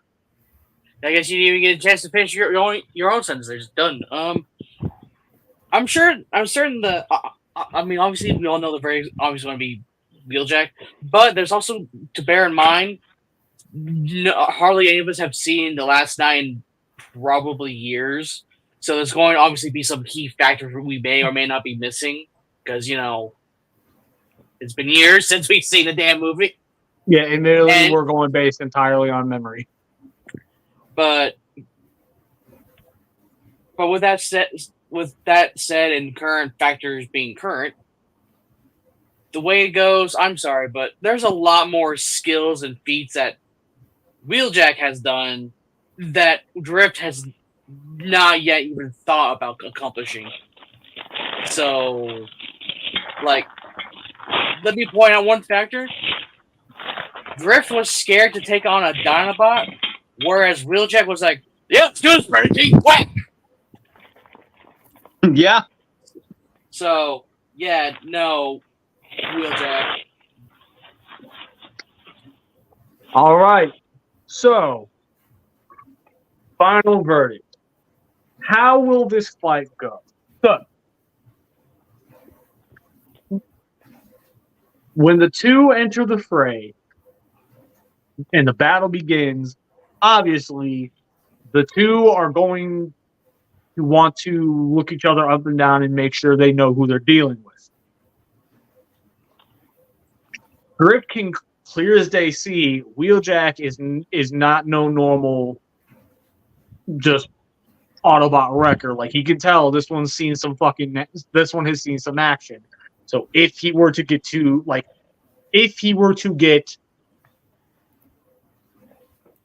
close and too personal with this could very well end up ending horribly for him. So he has to play this smart. So what he's going to attempt to do is he's going to attempt to end this very quickly. But what he's not expecting is that despite Wheeljack's extremely bulky build, like we previously stated, he has incredibly fast reflexes. He's going to be able to dodge all of the sword swipes to give himself enough breathing room and enough distance to draw his own. This turns it into a quick clash of blades. They're going for a little bit. A quick little cheeky reference to the IDW comics where Wheeljack asks him, "You sure you're not a wrecker?" So they're going at it for a little bit. Drift is very quickly starting to realize, oh shit, he's physically a lot stronger than I am. I'm barely holding my own here. If I don't do something about this soon to either close the distance or end this now, I'm not going to survive this. So he utilizes his superior his slightly more superior striking speed to attempt to close the distance.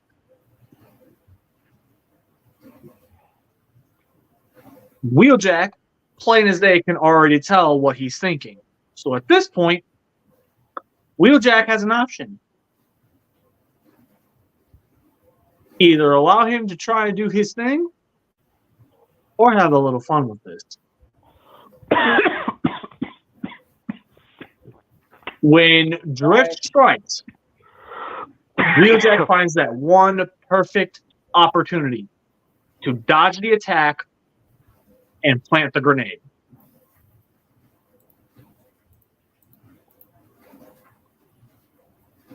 Wheeljack simply goes, bye, and boom.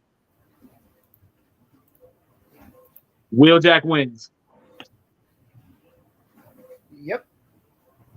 Whee! So yeah, that's another scrap battle in the books. So we're now in the we're in after party mode now. Yeah, but before we get into it, I want to ask you guys, do any of you fully agree with the final verdict? Do you have any opposition?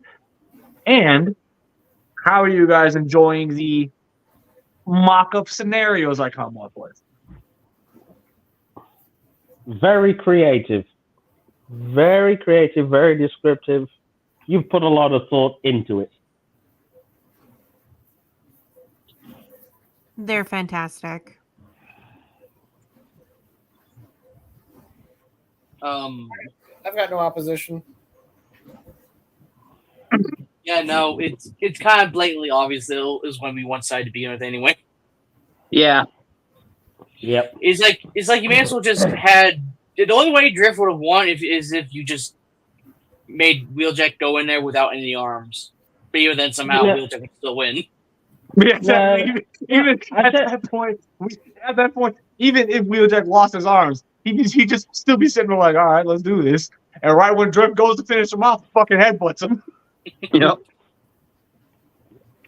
Like I said, Savage, the only way I see Drift winning is Drift getting the sneak attack in. Which we already know for a fact, sneak attacking does not work on Wheeljack.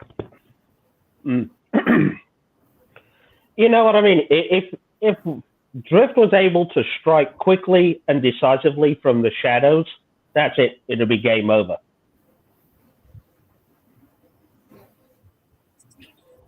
I don't think it's that cut and dry, though. Any other inputs? No. Anyway, so let's go ahead and start getting into the after party. I have something I want to read out because while we were doing all this talks, I found I was curious about Drift, so I wanted to try to do a little bit of background research to see if did anything extra in the background. I found this Transformers movie Wikia thing, like the fandom Wikia thing, and someone was naughty with this forum because they changed a lot in this that we know is not what happened in the movie. Though to be fair, as I'm reading this probably would have been better than the movie, but you know, I digress. So I want to try to read a little bit of this out loud to see how some of y'all would react. I know some of us haven't seen the movie, but I'm just saying, if allowed, what I'm reading here is definitely not what happened in the fucking movie. Definitely not certain characters either. Go on then. Let's hear it. Spill the beans. Everyone in on this? Sure. Story All right. time. Story time. Imagine this. This is Transformers the Last Night in Wikia form. In 484 AD, King Arthur leads his knights and men into a battle they cannot hope to win. Having realized this, he enlists the help of the magician Merlin, who negotiates with a Cybertronian knight. The knight gives Merlin a staff-wielding ultimate power, and he has the Gestalt Knight Dragonstorm aid Merlin. That was a sentence. Dragonstorm comes to the Knight's aid, wiping out the adversaries. In the present day, 5 years after the events of Transformers Age of Extinction, Transformers are once more heroes on Earth. However, more Transformers have been arriving on the planet recently. The TRF, the Transformers Reaction Force, dedicates itself to hunting down and destroying Decepticons. In an area of war-torn Chicago, a group of kids stumble upon a crashed alien ship with a Cybertronian knight inside. The kids are confronted by a TRF drone, which is destroyed by Isabella, survivor of Battle of Chicago. What a strong kid. Isabella and her transformed companions, Squeaks and Canopy, urge the kids to escape, but Canopy is shot by a TRF plane drone and dies. Yeah, that happened. Shortly after, Bumblebee and Kate Yeager arrive to help the kids escape. Yeager finds the dying knight, who gives them a metallic talisman. Next scene. Yeager hides out at a junkyard, which serves as a sanctuary for many of the surviving Autobots: Bumblebee, Hound, Drift, Crosshairs, Grimlock, Wheelie, and many others. While there, Yeager finds that Isabella has followed him back. Yeager tells her to leave, but Isabella wants to stay and fight. Don't know what she's fighting, but okay. The Decepticons arrive at the junkyard and attack the Autobots. In the ensuing chaos, most of the attacking cons are killed except Nemesis and Barricade. Nemesis is there. Okay. Yeager is confronted by Cogman, a headmaster, and the Autobot Hot Run. Optimus allows him to take Cade to England, and there meets Sir Edmund Burton, the last living member of the PPMI Witwicken Order. And that was also a sentence. Burton tells Cade of the Transformers' origins, saying that the collision of Cybertron with Earth would spell certain doom. He tasks Yeager with obtaining his staff so they can prevent an ancient evil from being awakened.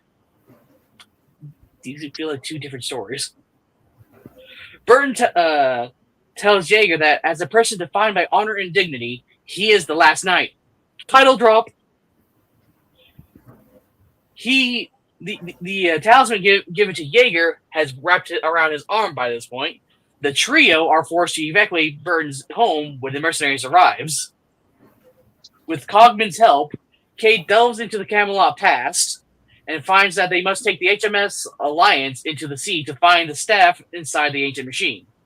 Bumblebee, Yeager, and Vivian, first time ever mentioned for some reason, go to the Alliance with Cogman and Burton, who declines to go on the journey any further, though Cogman continues. The Alliance heads for the machine, but is intercepted by TRF's submarine. What happened? What happens next? The Alliance ventures inside the machine, where Yeager finds a chamber of Cybertronian Knights as well as Merlin's staff. So we're just entirely ignoring the submarine now. One night, Skolatron, even though he never said his name in the movie, awakens and attacks them. The TRF intervenes and attacks Skolatron, while Vivian activates the staff and the machine rises towards the ocean's surface. As more knights rise up to fight, Sound Blaster, easier now, intervenes and takes the staff from the humans with the intention of restoring his homeworld, dismissing the planet's doom as collateral damage. Bumblebee confronts and fights Barricade all of a sudden on the top of the machine, as Yeager and Lennox struggle to step in. Optimus manages to save Bumblebee somehow. He speaks, much to Cade and Prime's shock, but Megatron, oh there he is, escapes with the staff. The Cybertronian Knights then attack Optimus for his betrayal. Well, how did he betray him when he was never there? But Yeager, whose talent becomes the Excalibur sword, stops the judgment. The Knights yield to Yeager, quoting their former if someone's trying to stop, I can't see, so please don't let me know. Quoting their former comrade, who urges Optimus to protect the Earth once more. At the night ship, Sound Blaster activates a drill to begin draining the core of its power using the staff and some nuclear fuel rods supplied from Attinger, whom he killed after. As the military intervenes, Nemesis shoots Burton, who dies by Cogman in Cade's side. Cade is a teleporter. Optimus unites the Knights with the Autobots and the TRF soldiers. Boarding Dragonstorm. Stop. Okay. Stop. My brain. You're inside joking. Inside BC's joke, my brain. brain. You're inside joking BC's brain. Am I? Because, the fuck am I reading? Jesus Christ. It has the same effect on his brain that his shenanigans had on mine. Clearly. Or at least it's close to it. Well, clearly I vocal Thanos snapped someone because I don't see Atsuko anymore. Rob, you okay? Rob? Well, his choo-choo bots are mine then. Darn, I thought that'd get him for sure. He probably went to call the his- bathroom. Oh, I was gonna say, I call it Victory Saber. No, the fuck you don't. But, yeah, that's, yeah. Rock, paper, Interesting scissors for it. Interesting characters that pop out of fucking nowhere and then just disappear for no fucking reason. Rock kicked Alex through a fucking window. It's not my fault someone did this. Like, Sound Blaster gets mentioned more times than Megatron does. I didn't even realize Sound Blaster was even in this movie. Right? Yeah, apparently. And forget getting on the night ship Temenos. Oh no, they just wrote every single one of those people just got on top of the friggin' dragon and got to the battle. Screw everything else. Wait. Huh?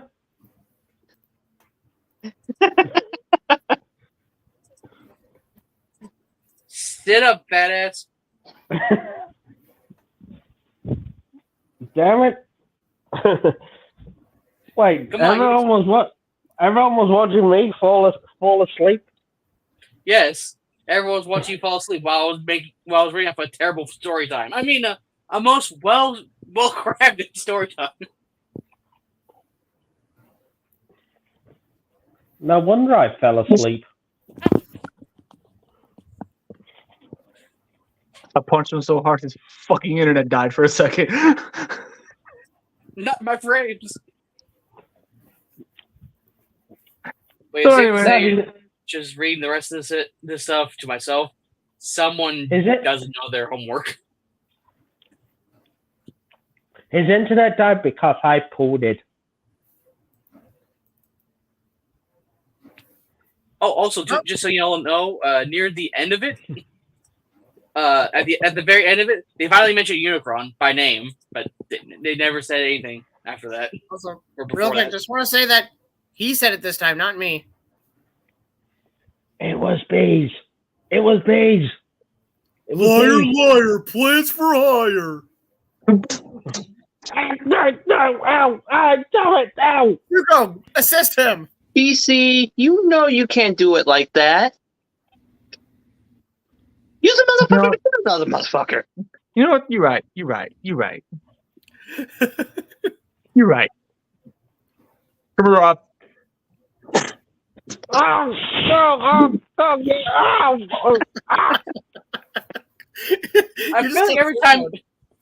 I feel like every time you get done using Rob as a weapon, you should just toss him over your shoulder and drop just.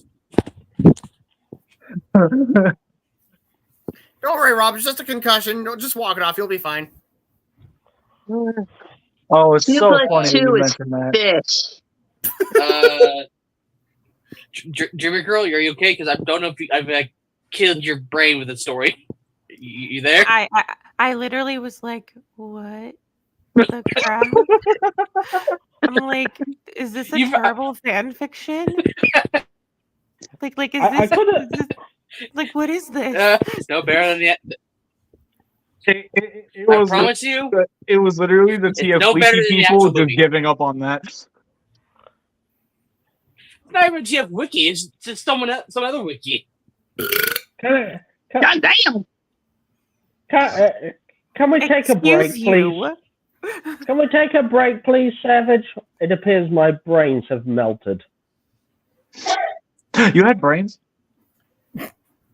More brains than a certain ex-member. God damn. Ouch. I felt that. Woody, that's not saying much because he was never born with one. I felt that in my cojones. Emotional damage. Emotional damage. Rolling 2d6 for emotional damage. Well, I guess we all So- know one thing is for certain. I very much I am very much an expert in one specific thing: failure management. Well, you couldn't Well, you even failed manage to that manage that. failure. We both went for the same fucking joke.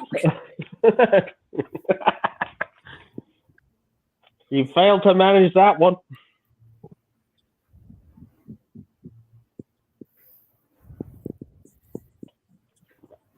But yeah, no.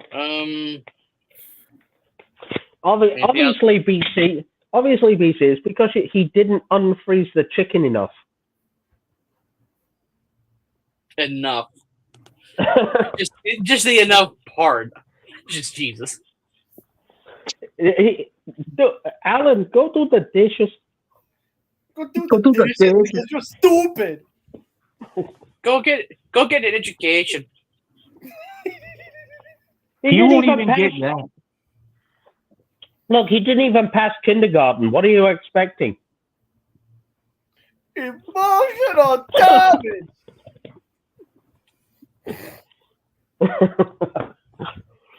Anyways, Look, before we really start going off into this tangent, I'm just saying he's about the only person I know who flunked preschool. moving on.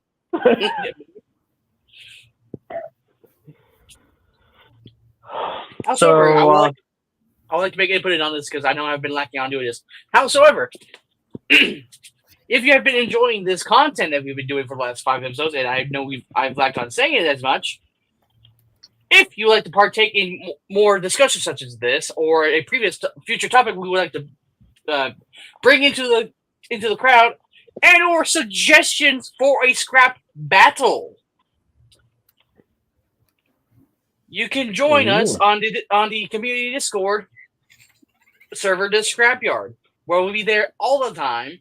You'll see the half of us, 2 of us there, and we'll be happy to have your suggestions, and we would love to hear what you have to say.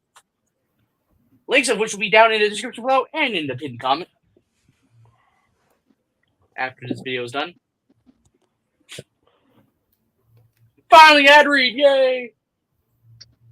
Yay!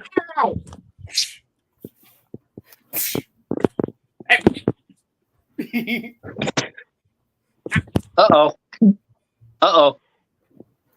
BC, I'm scared. Put the gauntlet away. You only need that to win. Yeah, chicken shit. I don't need a gauntlet. I got my bare hands to throw down with. Then you know what? What's the point of having ultimate unlimited power if you can't use it? Okay, Sith. All right, then go ahead. Go ahead, use it. See what happens. See what fucking happens. Ah! Ah! It broke. No, it broke because I pulled it. God damn Thank it. you. That's why it didn't work. You pooed and it interfered with the freaking stone, you jackass. I was gonna go. Then. Well, you're the first one to go now. If I can get it to work. Why are you making a fool of me now? There we go. Because it knows you used to. Oh! Why'd you kill her? We like her. Got it off now. I was targeting him. Got it off now. Got it off. No. Reverse what you did, and then take it off. No. Hold on.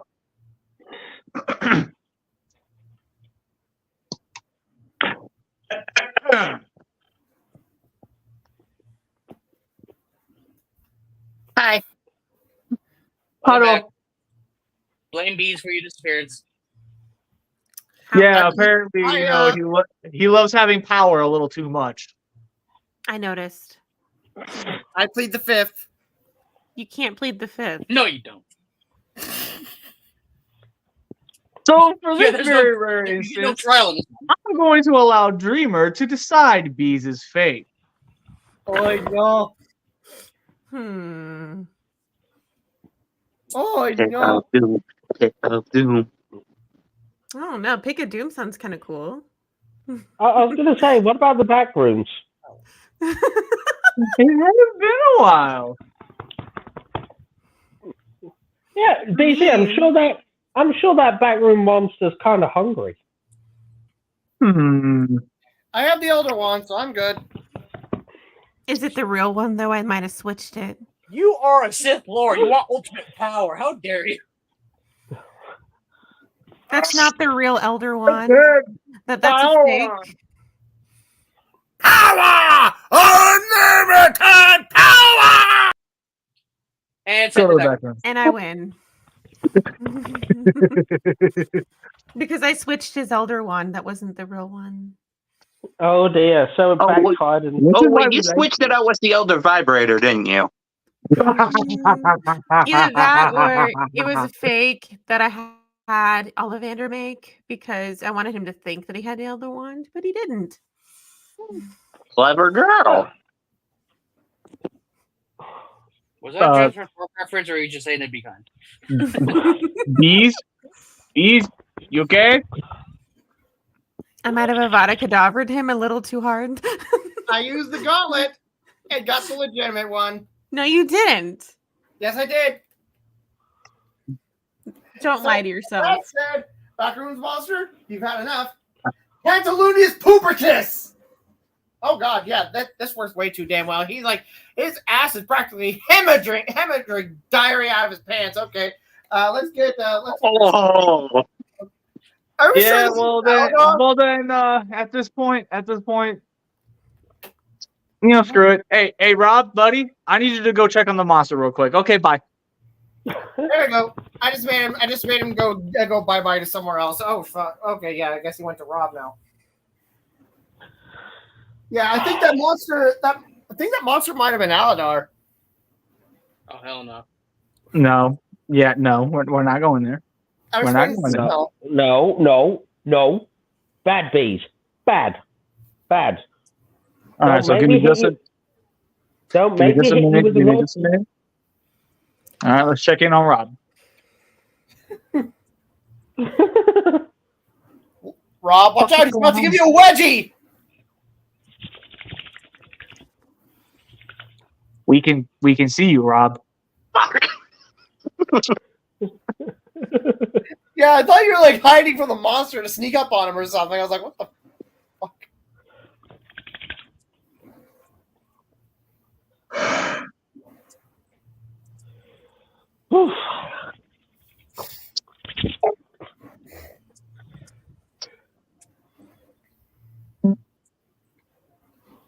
So, did you see anything different? What happened?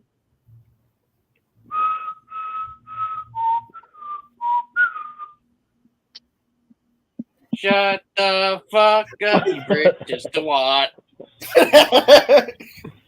Dun, dun, dun, dun, dun,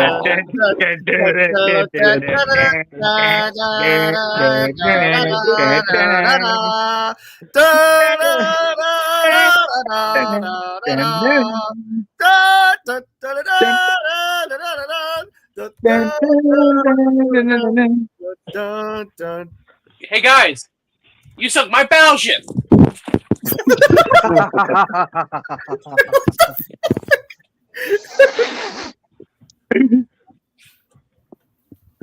That was an elaborate as best. Paperist Bagicus. You just killed Woody. Woody, did I just turn you into a paper bag? Woody. Well, hey, as soon as Woody gets back, I'm actually going to go ahead and start drawing us all to a close. Fiddle-a-dee, fiddle-a-da. I cast. No. Portago. Nuh-uh. Yeah. Nuh-uh. Uh-huh. BC, what are you doing? I cast upon thee. Turn into a noodle. I cast upon thee, Commander Override. Ha! Yep. You can't see me. Covering your screen doesn't change a shit. When are you gonna get that part? It's not a visual gag. Yeah, I know. Okay, this is starting to piss me off again because it was working just fine right the first time around, and now it doesn't want to. Right, My I'll evil get. I'll plan It's let works. Mike okay, take that B. for a We week. all have performance issues. Oh, you knew, wouldn't you? Yeah, I'm friends with you. What do you expect?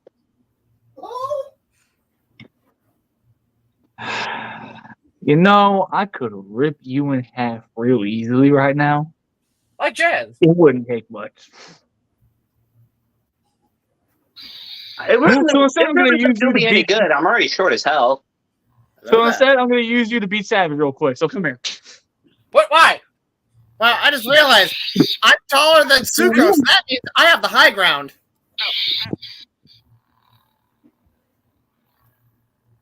Hey, Smack hey, him for me. bees. There's one thing you really do seem to forget. What? Alaka BC.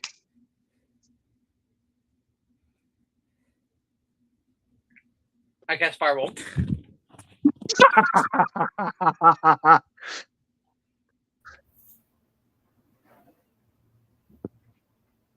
Where am I? It's so dark. It's so dark. Lumos. It's still dark. I didn't cast Fardo. I said Lumos.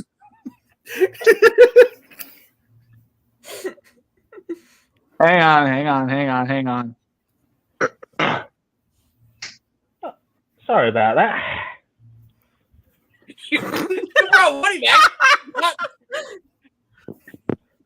What? What did I miss? What did I miss? Everything. Rise of the Beast Cool. Cop. Rise of the Beast Cop. Hey, it's light again. And Lights are the Lord back. said, the I'm Lord following it up. said, Ned,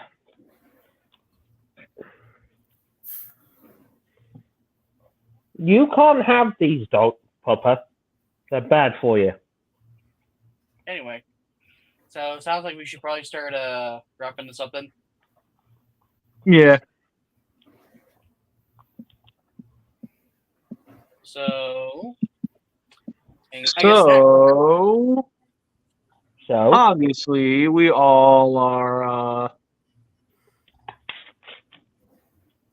obviously we're all tired at this point, so we're probably gonna go ahead and start gearing up to end this episode real quick. so Why? Why are we ending it already? Is it because you're so damn weak with your advanced age? Savage, stand down. I got this. just because I have Southern Fried Chicken, you can't have it. Incline the knuckles. Incline the knuckles. Come on. Oh shit! It took me a minute to realize what the fuck was going on. I'm like, oh yeah. Hang on. yep, he's gotta go grab a weapon now because he can't have a fair fight. Well, joke's on him. Whenever this goes down, he doesn't have a choice. Ah, there you are.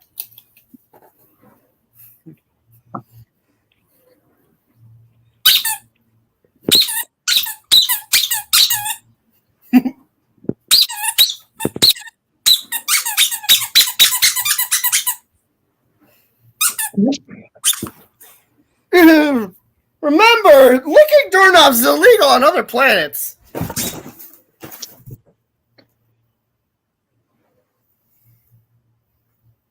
Okay. Oh.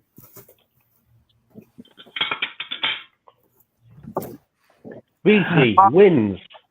Perfect. Ring.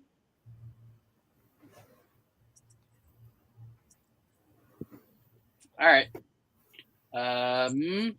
Yeah, by the way, that was what you missed last week. Wouldn't be the first time. Anyway. Anyway, so yeah, for real though, we're gonna start gearing up to end the episode now. Thank you guys for coming on, as per usual. Peace. Seriously, get up. Come on.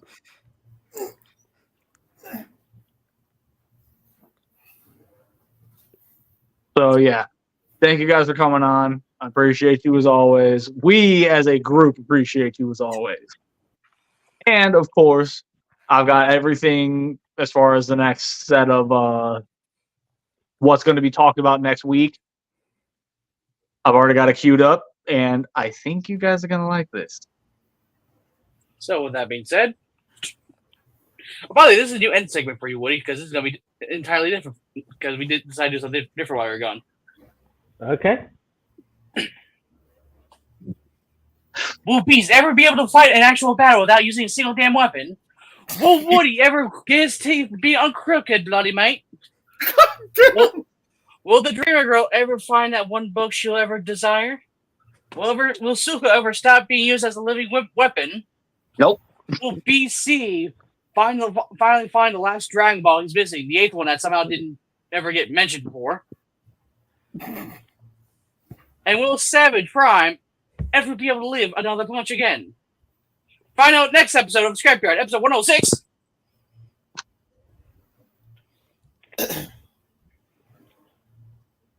The Curse of Buyer's Remorse. But then, of course, what could next week's scrap battle be? You decide. No. Oh, no. Oh, no. I think it's time we had a chat. Captain America versus Kamen Rider Ichigo. In the meantime, I'm going to have to watch Kamen Rider Ichigo then. Not really. Not really. Not really. I know next to nothing about him, honestly. Just read the Kamen Rider wiki. You'll be fine. Yeah. So yeah, With all that said, guys, I will say this, who will win? The drug-filled war hero or the cybernetic Nazi experiment? find out next week. I've been BC. the Savage Prime. I've been farting. I'm blaming bees. I'm blaming bees. I'm Fluffin' Suko. I'm Dreamer Girl. I've been Woody. We'll catch you guys next week. See you next week.